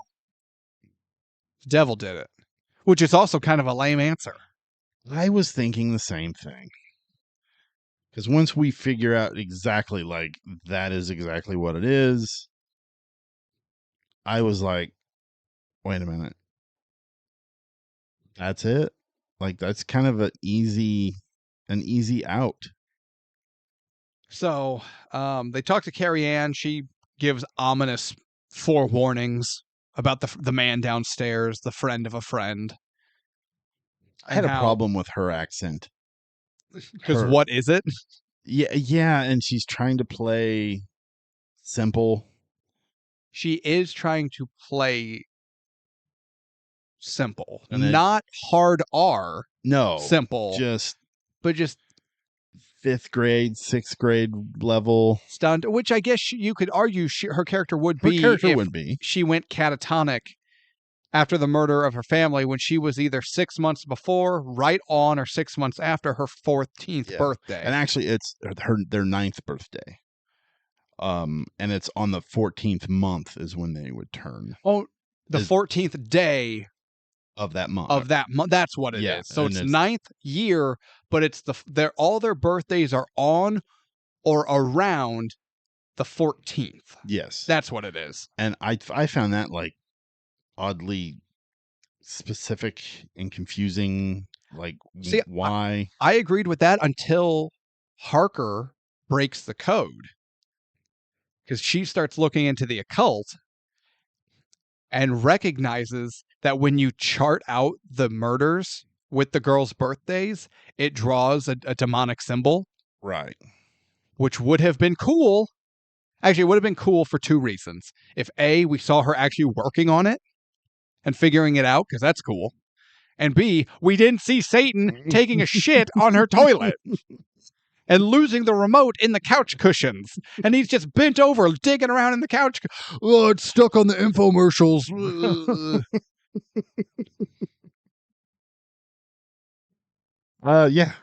Yeah. For everything good and interesting and unique and intriguing that this movie does throughout the course of it is neutered. You're not wrong. Bob Barker told us to spay and neuter our pets, not our plots, guys. They sound similar. I get it. It's confusing. But Carrie Ann is simple. She says she's like, if the man downstairs told me to kill you both right now, I'd do it without a second thought. I'd do it and I would be gleeful doing it. Blah, blah, blah. She's clearly touched by, man, what's wrong with her? Oh, wait, it's the fucking devil. Yep, the devil did it.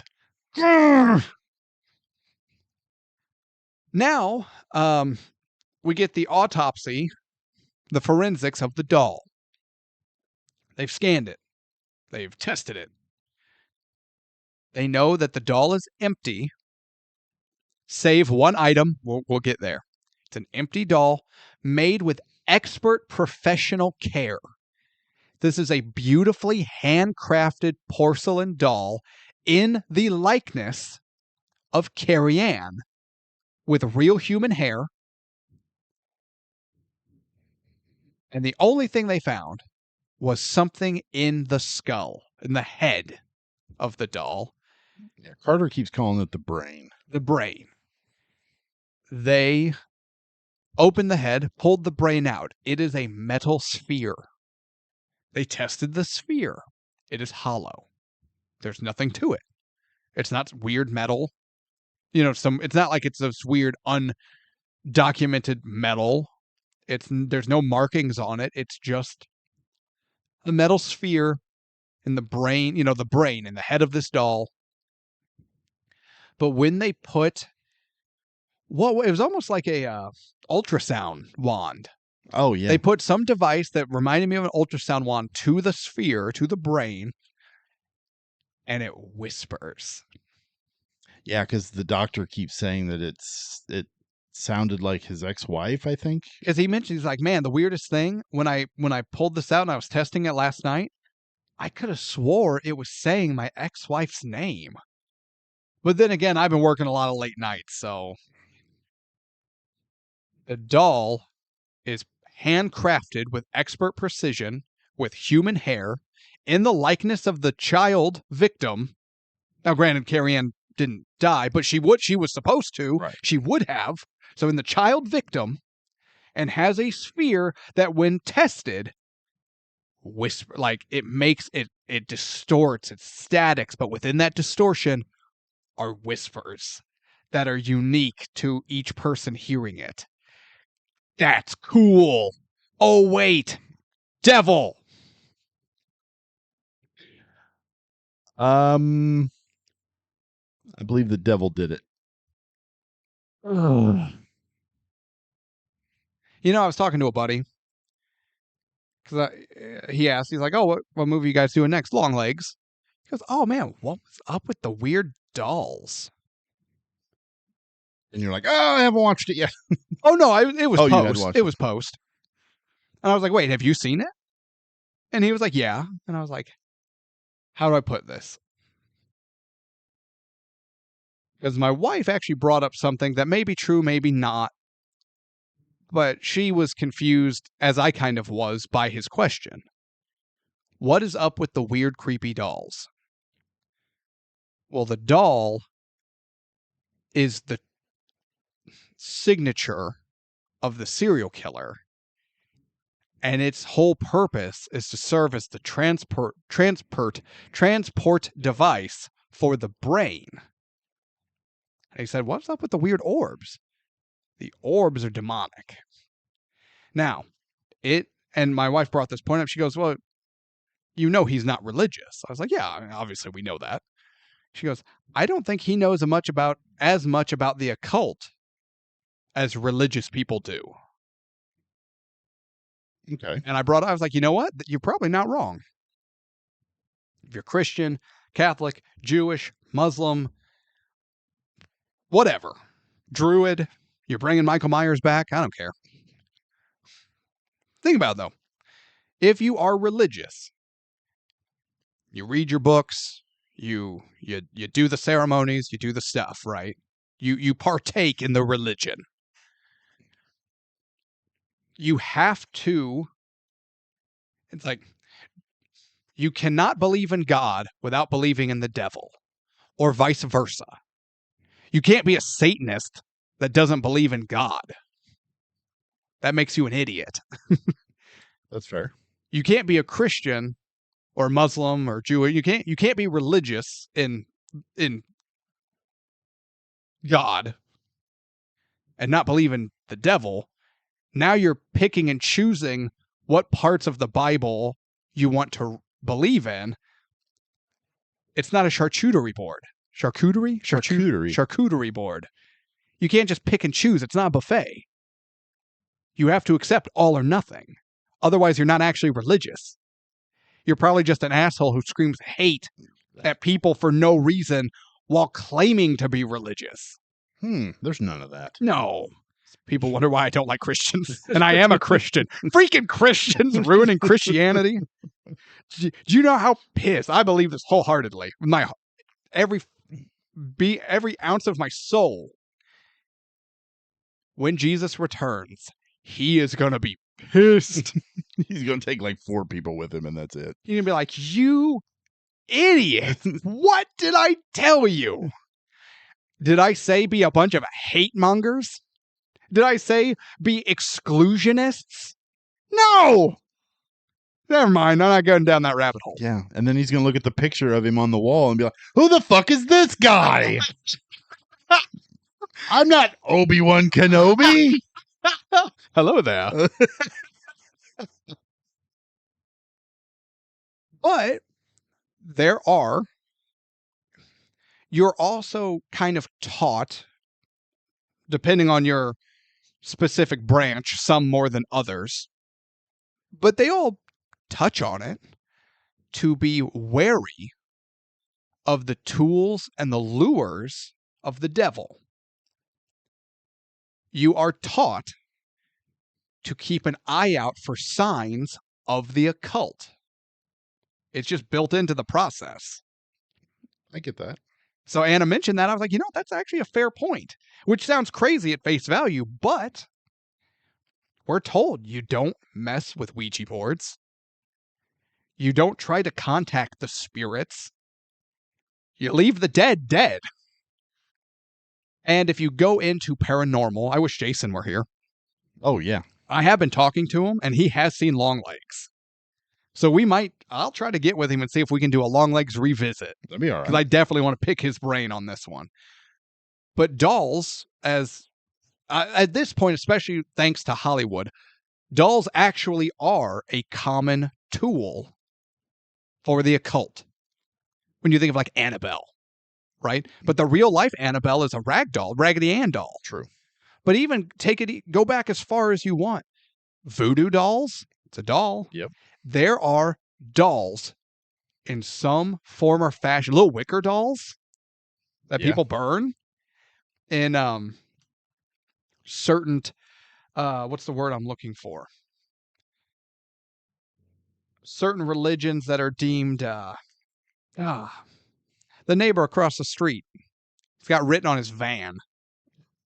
Oh, a pagan? The pagan. Yeah. Certain pagan religions. Also, pagan is a broad term that you shouldn't just throw around loosely, right? Because that covers a lot of things.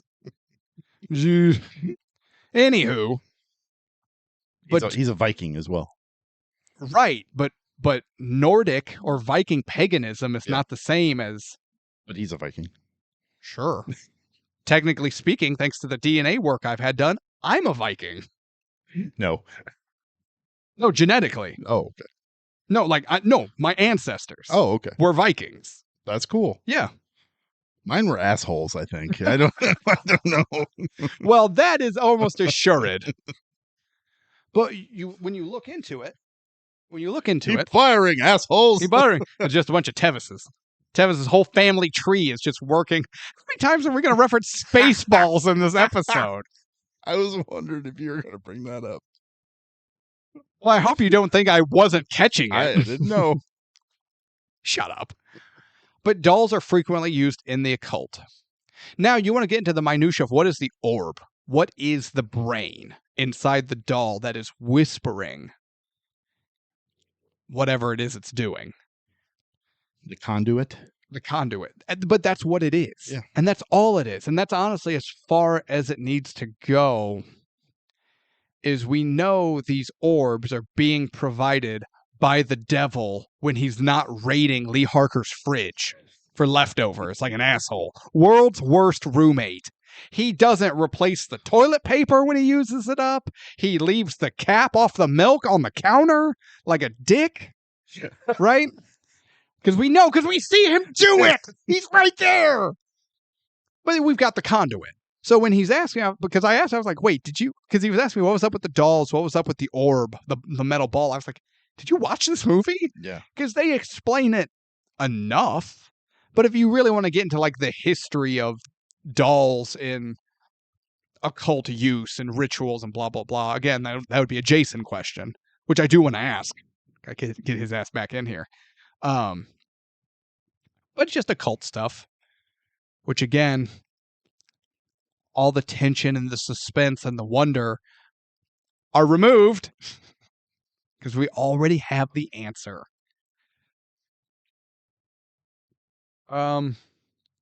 She visits her mom. She's special. And doesn't remember much. Oh, she remembers. She asks her, "Hey, Mom, do you remember my 9th birthday?" No. And she gets this look on her face. She closes her eyes. She's like, God damn it. We're not supposed to talk about that. That's supposed to be gone out of her memory. Yeah. And So you she can tell says- there's something up. And she's like, well, I don't remember.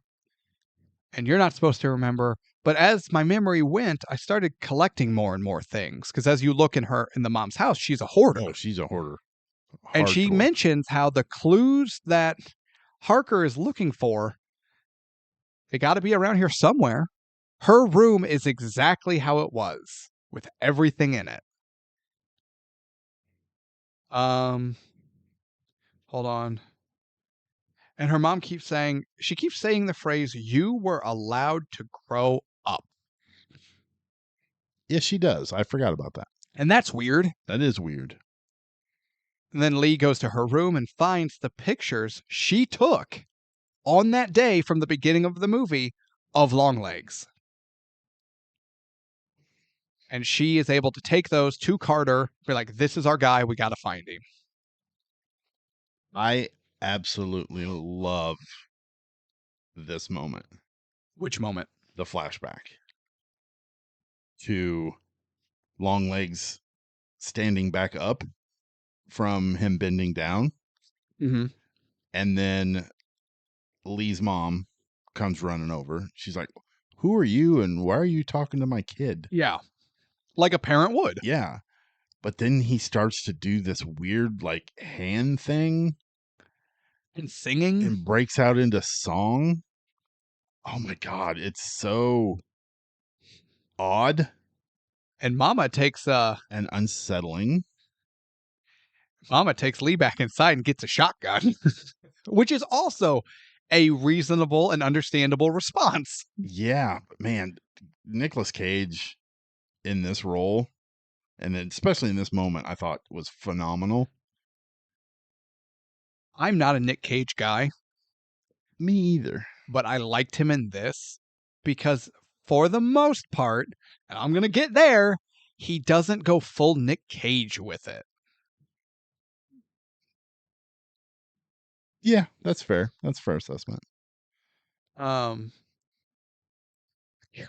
I hate this. You know what I wanted? You know what I was expecting? You know what I think would have been cool and arguably better? Tell us. If Lee were a goddamn detective. What if her mom, instead of hiding secrets, which we'll get to, what if her mom really didn't remember?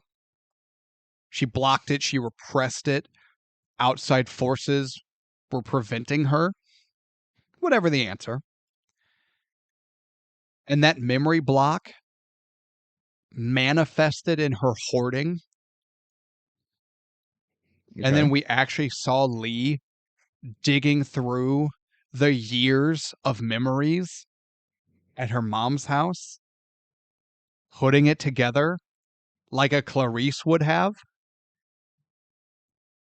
What if her mom knew the answers but genuinely couldn't remember them, whether on purpose or not, but subconsciously kept the memories around, kept the answers close at hand, but couldn't remember where or what or why? And Lee was able to then use that as a tool to uncover how deep this went? That would be fucking cool. I agree. Is that what we got? No. No! No. Kiss my lily white ass, LongLegs. I wasn't. It's just, we're building up to something. There's the answer. She finds it immediately because there's a goddamn beacon of light on it. It's an objective marker in a video game. Here it is. Ding, bing. Follow your on screen compass. God damn it.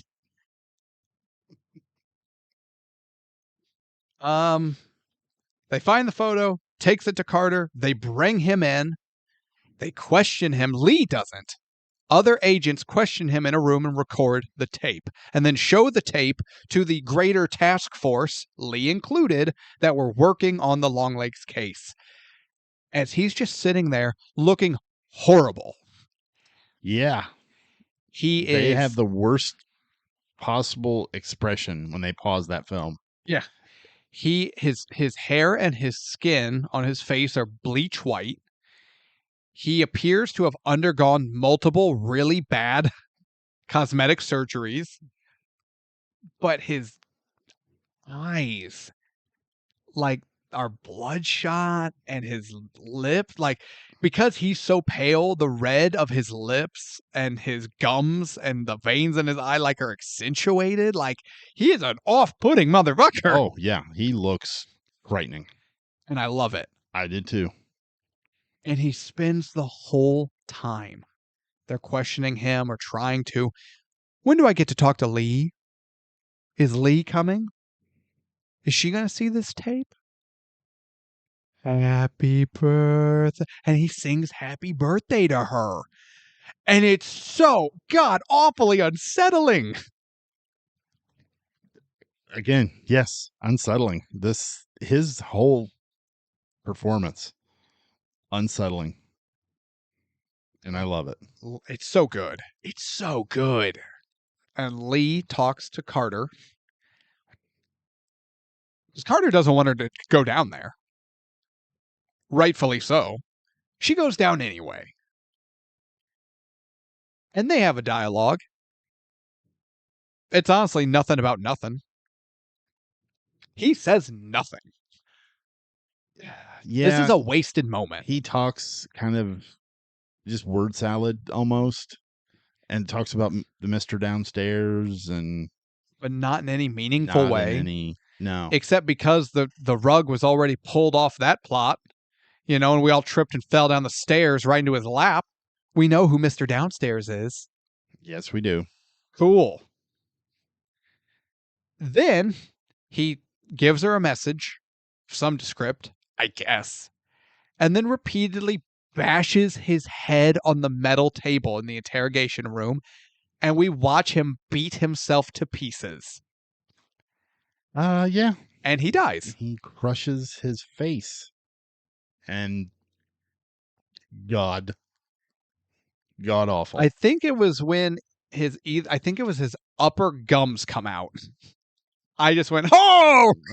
Yeah, it was the nose for me. When the nose come off? Yeah, when the nose was crushed in. And it's brutal with a capital oodle. And this movie does not have hardly any violence. No. Like on-screen violence. You have the aftermath of some of the crime scene, but not excessive at all, really. Not until the second half. Yeah, and even when you see the families getting butchered a few times, it's just quick.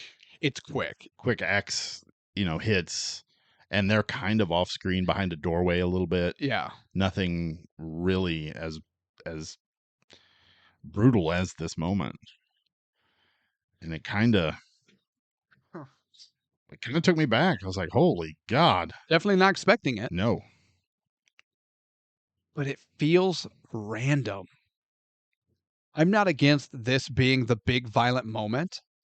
I'm not even against what happens. My issue is why. It comes out of left field. It's a shock moment for shock value. You don't think he did it because he could be freed and out there? And I don't think he has that kind of power. you know what? Honestly, Because the devil. thinking We saw him thinking 23 minutes in. thinking about that now, because he has that run in with that girl at the grocery store, Mm-hmm. and he kind of tries to do his cuckoo, cuckoo. Also, I don't want to see the big crazy serial killer that we're supposed to find off. Granted, it's off-putting, which is like, oh man, this is creepy. But then when you really look at what he's doing, he's buying his goddamn heart pills or something because he's an old man. You know what really undercuts the sinister? When he's doing mundane activities so he doesn't die. I honestly, I think that might have been the point. That he's just a man? Yeah, he's just a man, and because he's been doing this for so long. The generation that he is in now is not really scared of him, because Yeah. even that girl, she's just like, Dad, that creepy old guy's The back. pedophile's here. Yeah, and then you see him later in the car, LongLegs later in the car driving and just screaming at the top of his lungs. He's so upset and pissed off. Singing. He does a little bit, but I think he realizes his time is over, as far as being intimidating. Possibly. And he knows he's not even really intimidating to anything other than 9-year-olds. But there's a problem with this. The devil. There's two problems with this. But to your point, that's interesting. Is he our main character? Is our movie about the trials, tribulations, and realizations? No, he's the titular character. He's not our main character. The main character put the 4K Ultra HD plus Blu-ray case down. This movie isn't about him. It's about Lee. True. I don't want to see Darth Vader evacuate his bowels in his suit. He just blows it out the airlock like an alien. We don't want to see Hannibal Lecter reading a book and casually picking a booger. Yeah, that kind of would have put a damper on the whole appeal. But I honestly, I don't think that is what this movie is with that character. Because we've already established that the big main bad It's the devil. is the devil. Right, but he is A tool. he's a tool. He's a tool that the devil uses. But that's I don't want to see my serial killers doing their mundane activities that takes away from them. And so far up to this point, LongLegs, despite we know the devil did it, so that sucks, LongLegs as a character was still interesting and intriguing, and he's buying boner medicine or whatever the hell it is. It was earplugs too. I don't understand. But anyway, I It don't doesn't think matter. I don't think we were It never supposed comes to. up again. I don't want to see him running errands. Gotta pay the water bill. He was given the list from the devil of shit that he needed. Oh, they shut the electricity off again. I guess I forgot that. Let me go pay the utilities. I don't want to see that. That's not cool. That makes me go, oh, my bad guy's just like some schlub. Yeah, That ruins the character. I think it's kind of the point with him. To ruin the character? Well, they already ruined the plot and all the intrigue because the fucking devil was right there making a ham sandwich. We're out of mayonnaise. I'll go back to the store. So LongLegs beats his head in. Carter's pissed. Carter's pissed because now they got nothing. Except Lee knows. What?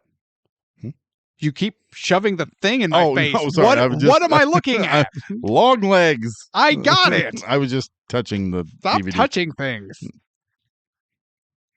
So now Carter's pissed because there's no one to go to trial. The case is over. There's no justice.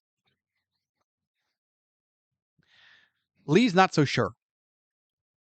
Because none of these families would let that motherfucker in their house. Oh, no. She knows there's an accomplice. There's an accomplice. And she believes her mother knows there's something in the house. There's something in her memories. She knows something.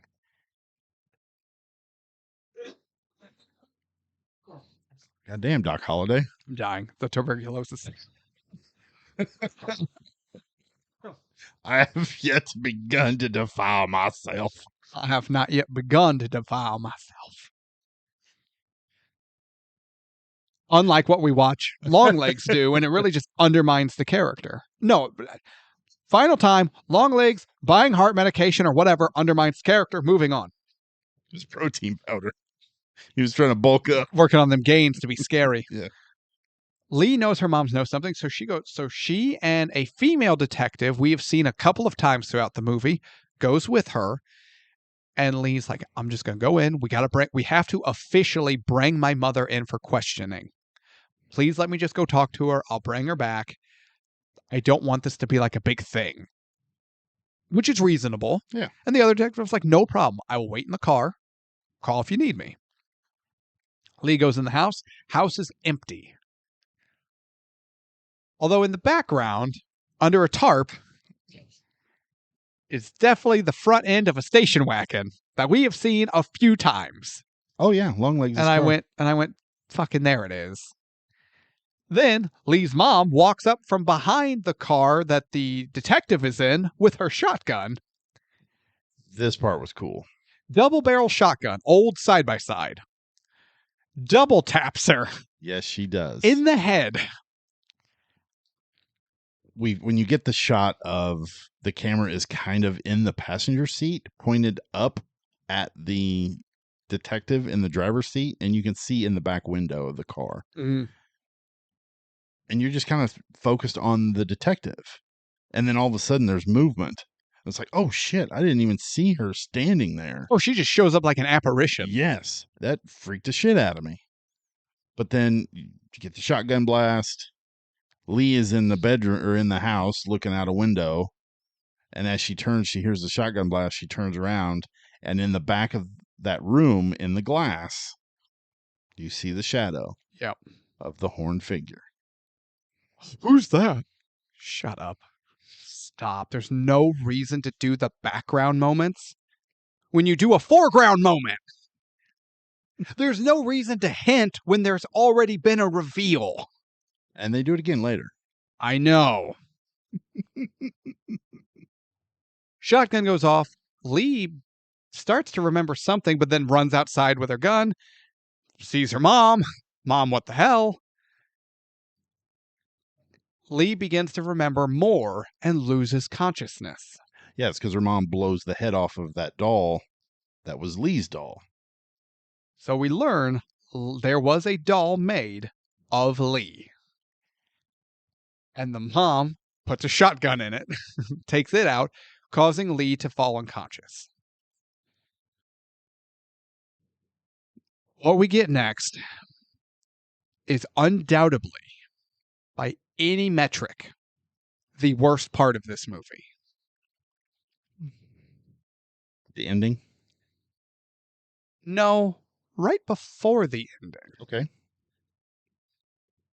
We get a narration exposition dump. Oh, yes. Lee is unconscious. And obviously, we, the audience, are all too stupid to figure anything out on our own. Granted, this movie doesn't do a good job of giving us the clues needed to figure it out, so maybe the exposition dump was needed, but the only reason it was needed because the writing is shit.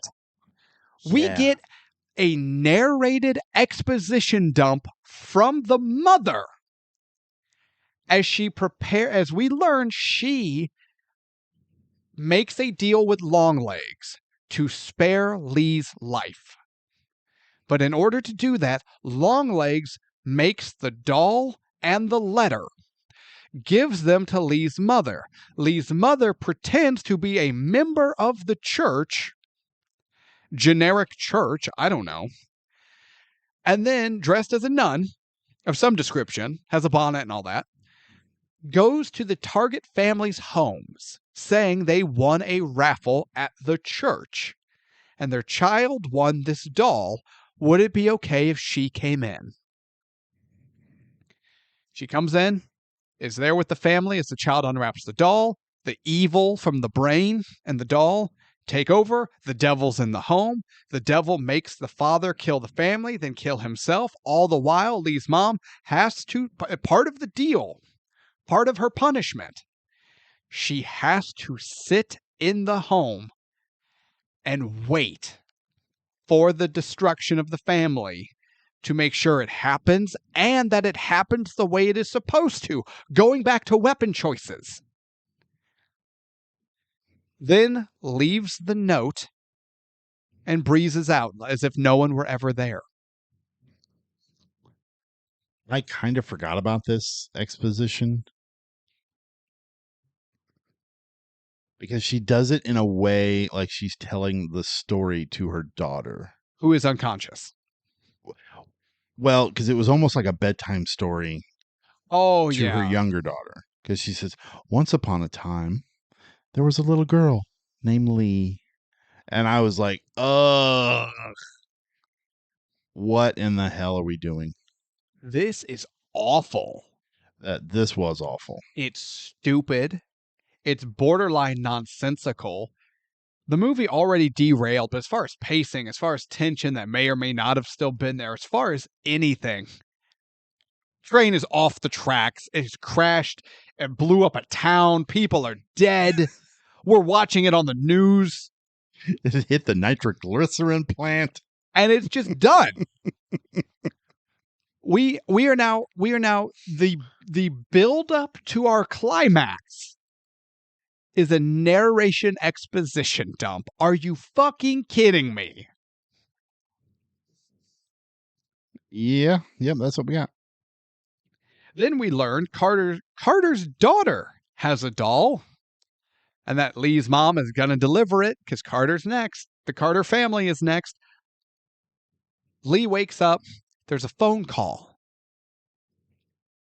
in the house. She wakes up on an old mattress on the floor in her childhood home, stumbles around disoriented, answers the phone to where a demonic voice tells her, "You're late." And then they hang up. The fuck was that?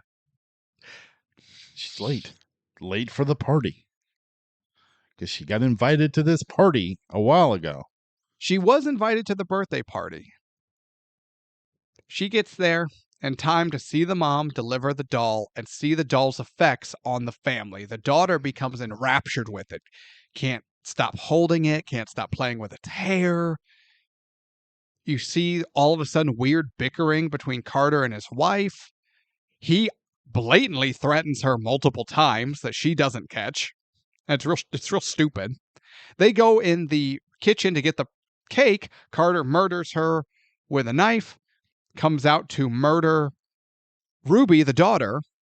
Lee pulls her gun. Carter stop. Carter can't. He's taken over. He's possessed. It's too late.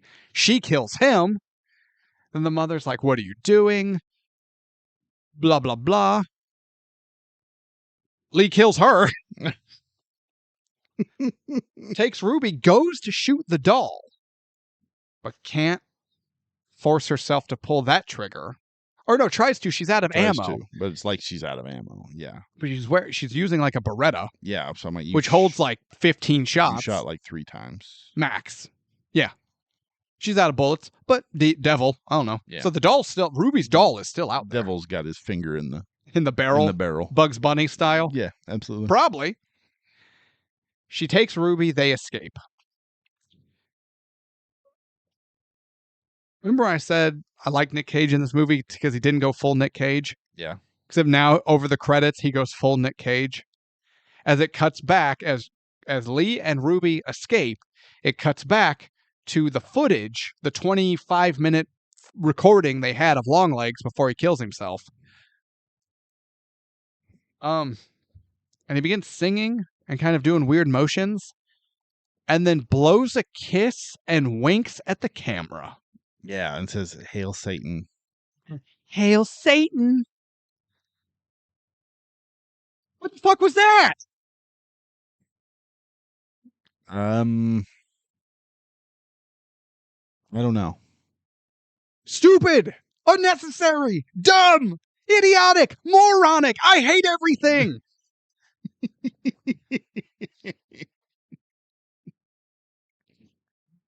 Okay.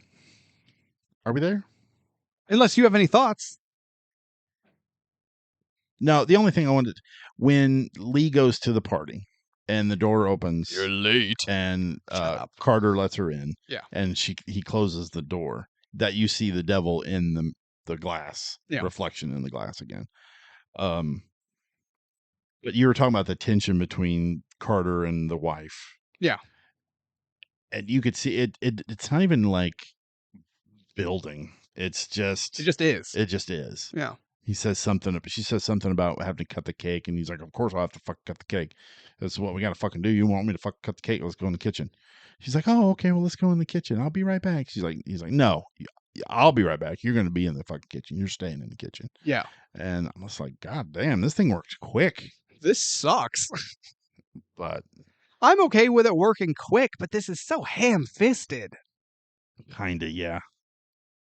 So yeah, I'm there. All right. Ratings.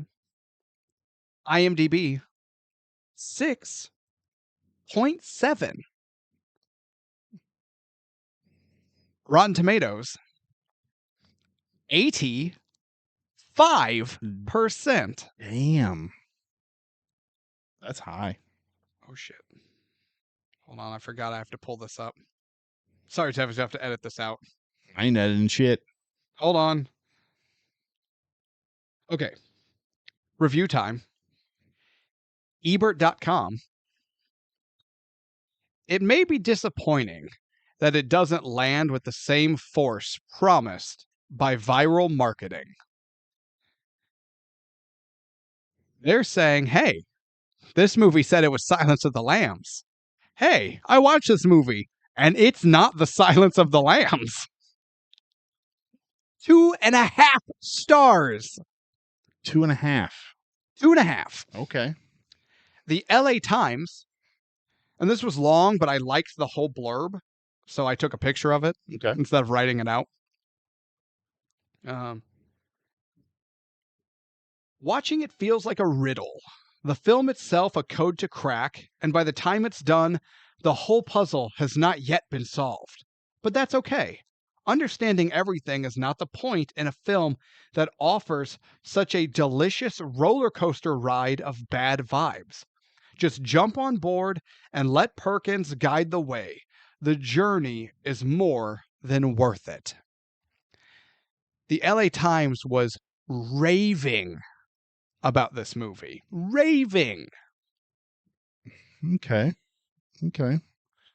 I think the New York Times, LA Times, or LA Times rather, and I are going to have some things in common. Okay. Do you want to start, or do you want me to start? You go ahead. Buckle up. I'll give you a delicious roller coaster. IMDb 6.7, too high. Rotten Tomatoes 85%, way too high. Ebert, I agree with the review. But what gets me, and I'm noticing this more and more about Ebert.com reviews, more than Ebert personal reviews. I feel like Ebert.com reviews, their star ratings do not match the words. Oh, I agree with that. Yeah. They will give a good review that is negative in scope, but give it a mediocre star review. Like they're trying to not hurt feelings. LA Times, pull your head out of your ass-kissing hole, because you could not be more wrong. Just sit back and enjoy the ride. I can't enjoy the fucking ride. You're not supposed to know all the answers. Well, too bad this movie gave me all the answers when Satan popped up.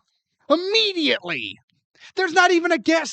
Is this a cult? The fucking devil is right there. And whether you like it or not, whether it's crystal clear or not, you have given every goddamn answer right there. The devil made me do it. Why did LongLegs do what he does? They said in the movie he is a practicing Satanist. And the devil made him do it. His friend downstairs. Who could that be? Oh, wait, let's look in Bitch Face's kitchen. Because he's right there. What's her name? Lee Harker, that's her name. I forgot her name for a second. I'm so angry. Why did her mom work as an account? Because the devil! This movie answered everything poorly.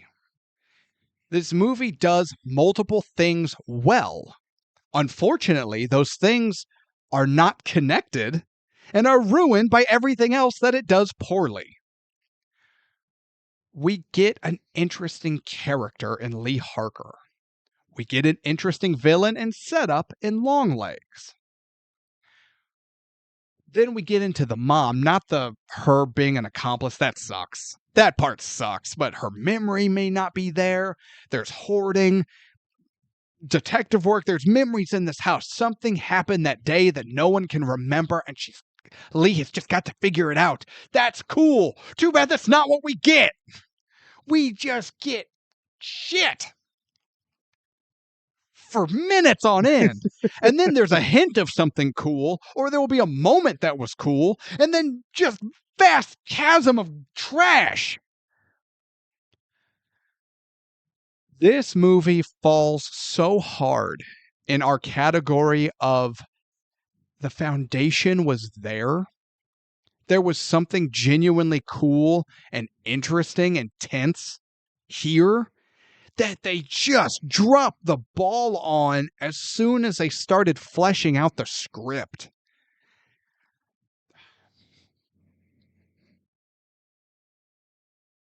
Writer, director, Osgood Perkins. This movie and its script and its direction and everything it had going for it needed more eyes on it. It needed more hands working. And honestly, usually too many hands ruins the meal. This didn't have enough hands. You had a chef that needed just a little more experience before he flew solo, in my opinion. And he took a good thing and just screws it up. Now, I have heard and read many reviews that the point of this film, and I think you're going to touch on it, is the issues he did experience, like his mother passing in 9/11. I didn't know about the dad, and honestly, I forgot about the mother till you brought it up, and now I'm ranting and raving, and my rage spurs my memory on like a champion-winning horse. No one's angrier than this guy. I function better when I'm angry. I'm more mentally aware of things. I agree with you. But it's like he was using this concept as a way to work out his emotional trauma and his issues with his family that he may or may not have had, because there's a lot of allusions to family secrets, like his mother passing and the way she did, and the father's history. Just apparently there may have been secrets that were harmful, and he was working out a lot of issues. Good for you. Get help. That's why a fucking therapist exists. I do not want to sit and watch you write out your therapy project. I don't care. I mean, I hope you get better. And I hope you live well and happy and can move on. I wish that for everyone. I don't want to see it in the form of a movie. Shia LaBeouf did the same thing where he played his own father. What self-grandizing therapy vanity project is this bullshit? I don't know about that. Oh, yeah. I forget what it's called. He plays his own dad to work through his shit.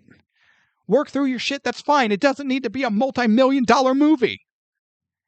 And what you did to work out your shit was ruined a good movie, or potentially a good movie. There was something here. To compare this to The Silence of the Lambs is such a ridiculous misfire that I don't understand how anyone draws the comparison beyond female FBI agent tracks maybe serial killer. That's it. That's all you need. I disagree with that. Yeah, me You too. need so much more than that. This isn't like Silence of the Lambs at all. Lee Harker falls into movie about cop, but cop is bad at job. Clarice Starling is the only cop we've had who has been good at job. Great at job. I mean, granted, fantastic at job, but you get my point. Yes. LA Times, blow it out your ass. You are so wrong. There is no roller coaster. There's no sit back and enjoy, because when you watch this movie, you're left just scratching your head, not at, well, why did this happen? Or why did that happen? Or I don't understand the doll, or I don't understand the brain, or I don't understand this or that. You're left scratching your head going, why in the hell did they do that? Why did they go that direction? This is weird, but not like in a good way.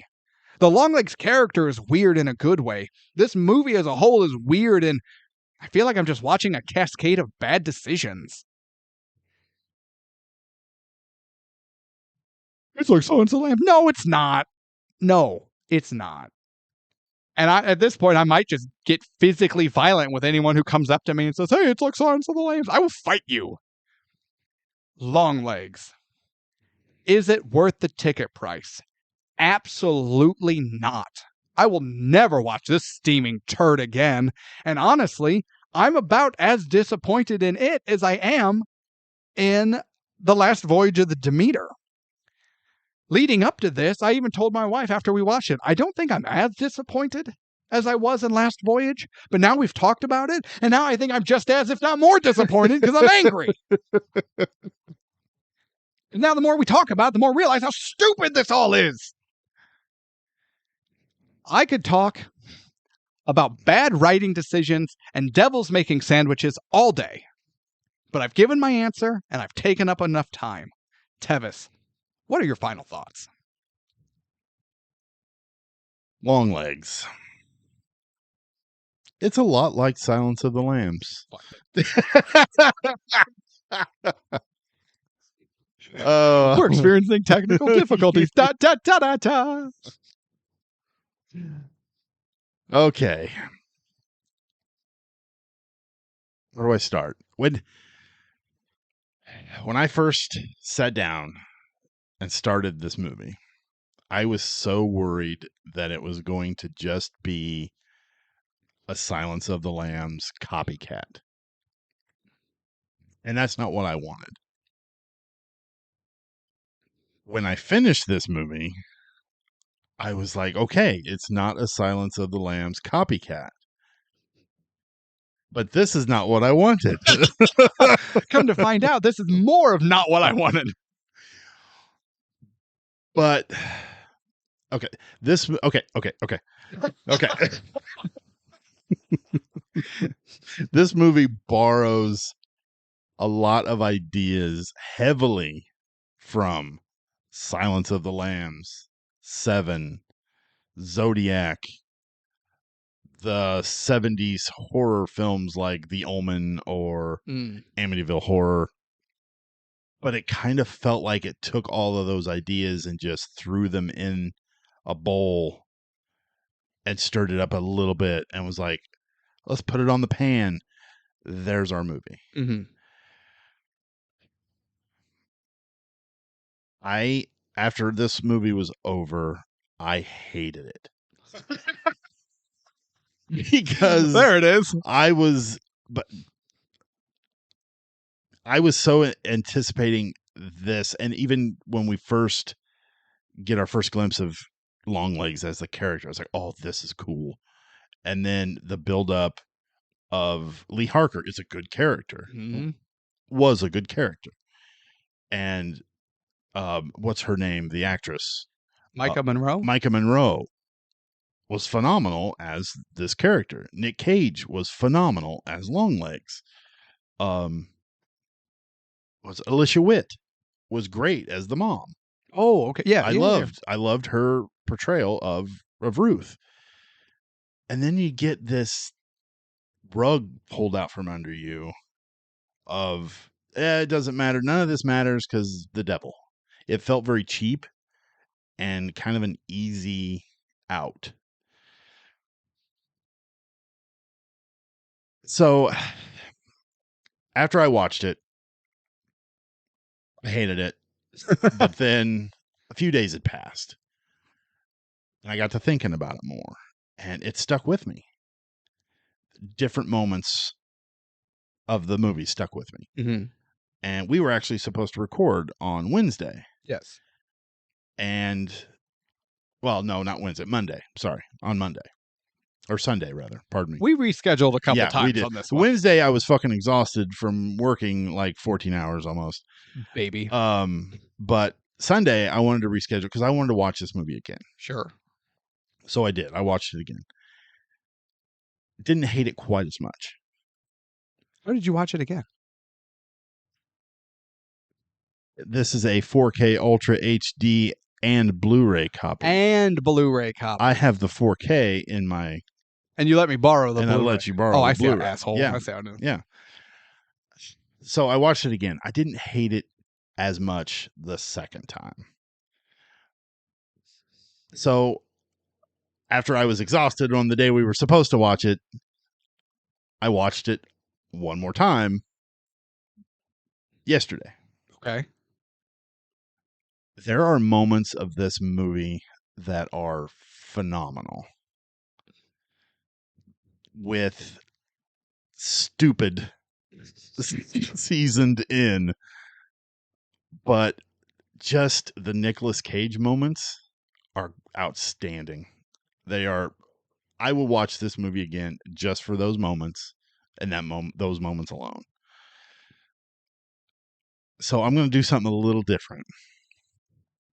Is this movie worth the ticket price? Yes and no. No. You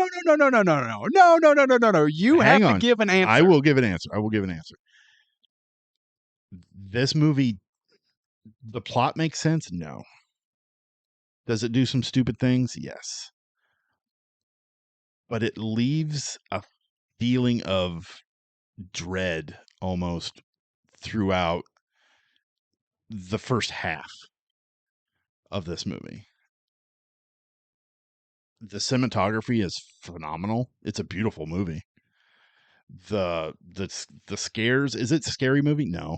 It's a thriller, though. It's a thriller. Yeah. It's not what was the tagline? The marketing was it was the scariest film of the year. There's movie, no way. This movie wasn't scary. It was very unsettling. It was disturbing. Mm-hmm. It was like a car wreck. It was difficult to watch, but you didn't want to take your eyes away from it. Yeah. And I think people confuse scary with those other emotions. Oh yeah. Yeah. I was uncomfortable a lot. I love the way they shot LongLegs, almost like the shark from Jaws.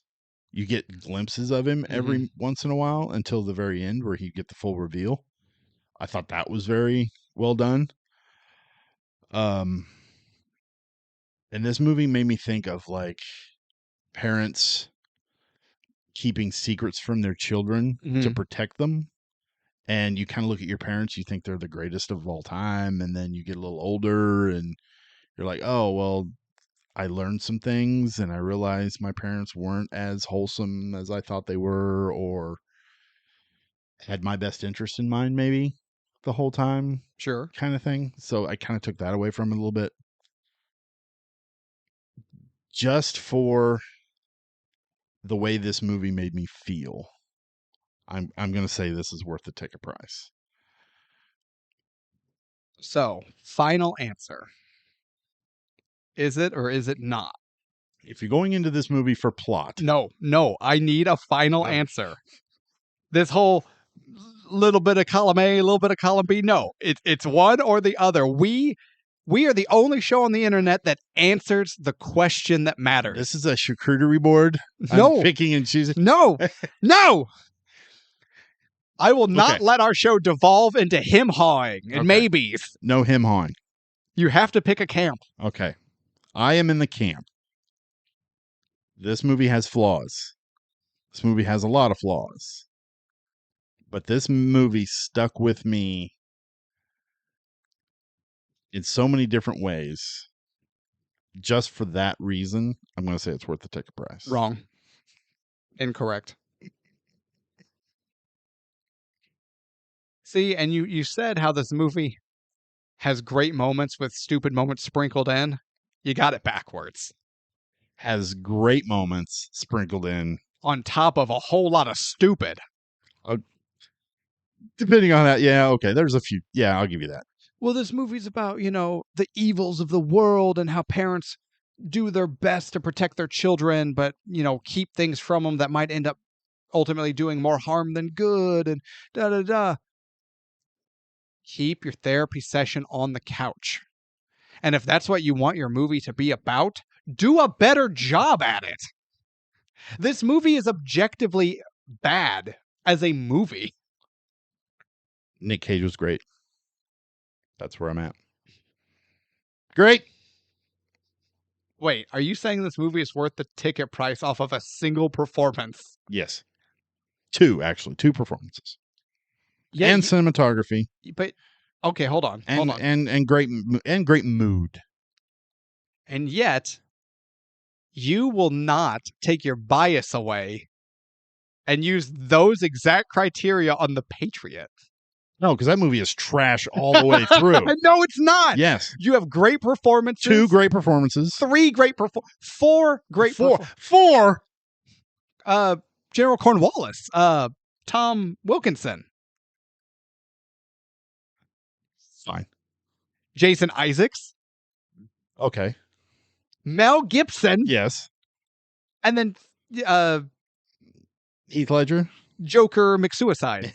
Heath Ledger. Heath Ledger. Yeah. He gives okay. He's fine. Yeah, he's not great. Okay. 3 outstanding performances. That's all that has. Great music. No. Great. No. Everything else is a dumpster fire. Your bias is hanging out. No, I'm gonna need you to zip your pants up. No, that's trash. The rest of it's trash. All right. Worst movie we've done, The Patriot. Not even close. Even you can't sell that. I'll make you watch Fast and the Furious again. Second worst movie we've done.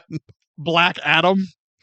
Third worst movie we've done. Hold on, I'll go back to my list. Hold on, we'll pull up our worst movie. Hold on, whatever. I'm not pulling up the list. We don't have time. But no, okay. All joking aside, you walked away from this going like, oh man, like it left you with something to ponder. It wasn't so much of I was pondering any deeper theme that this movie gave me. It was more like pondering the character and the performance and just the oddity of him and just his unsettling nature and just the way this movie, like I said, the beginning of it made me feel like I was being watched. And I kind of liked how it managed to do that multiple times and just made me uncomfortable. Sure. And I don't know. It just stuck with me for a few days. And I was like, man, I got to watch that again. And then I watched it again. I was like, I still don't know what the hell this whole plot bullshit is. Yeah. But just the way the movie made me feel stuck with me. Okay. Yeah, I didn't get any of that. I can tell. You got a lot of anger. Made you feel angry. Because I'm disappointed. And then I'm disappointed. Last Voyage of the Demeter had an amazing premise that they just fumbled. Oh, yeah, from the beginning. LongLegs is an amazing premise that they set up. Really well. And you're like, this is going, and they fumbled. Oh, they're picking it up, and they fumbled. Oh, wait, and then and they fumbled again. It would have made me less angry, I think, if it had just been a complete turd. Or maybe one fumble. That's what I mean. They fumbled outright and then just turd. Yeah. Then there are so many aspects that if they just brainstormed a little longer and went in what I'm going to call the right direction. So not the devil? I'm even fine with the devil, but there's a right way to do it. I honestly hated the devil reveal. I just not even at that moment where we got it. Yeah. You know, but even if later, because when I watched it, I was like, did I just see that? Don't touch the remote. Don't touch the remote. But then when we do get that final reveal of, yes, this is the devil work and blah, blah, blah, I'm like, fucking easy out. Come on. Yeah, but we knew it was going to be the occult based. Like, it led into that. Yeah, but And I would have been okay. I'm okay with the devil. I'm okay with the occult. I'm okay if they, like they did, if they went the supernatural direction. But not like this. Not like this. We could keep dwelling on this. There's a lot to talk about. Like I said, it probably won't be in October, but I'm hoping one day to get author Jason Offutt, friend of the show, back in here, inventor of the question mark. We will revisit. I'm hoping to revisit LongLegs with him. I think that'll be a good time. And if you agree, leave a comment. Let us know. But I'll try to reach out to him more.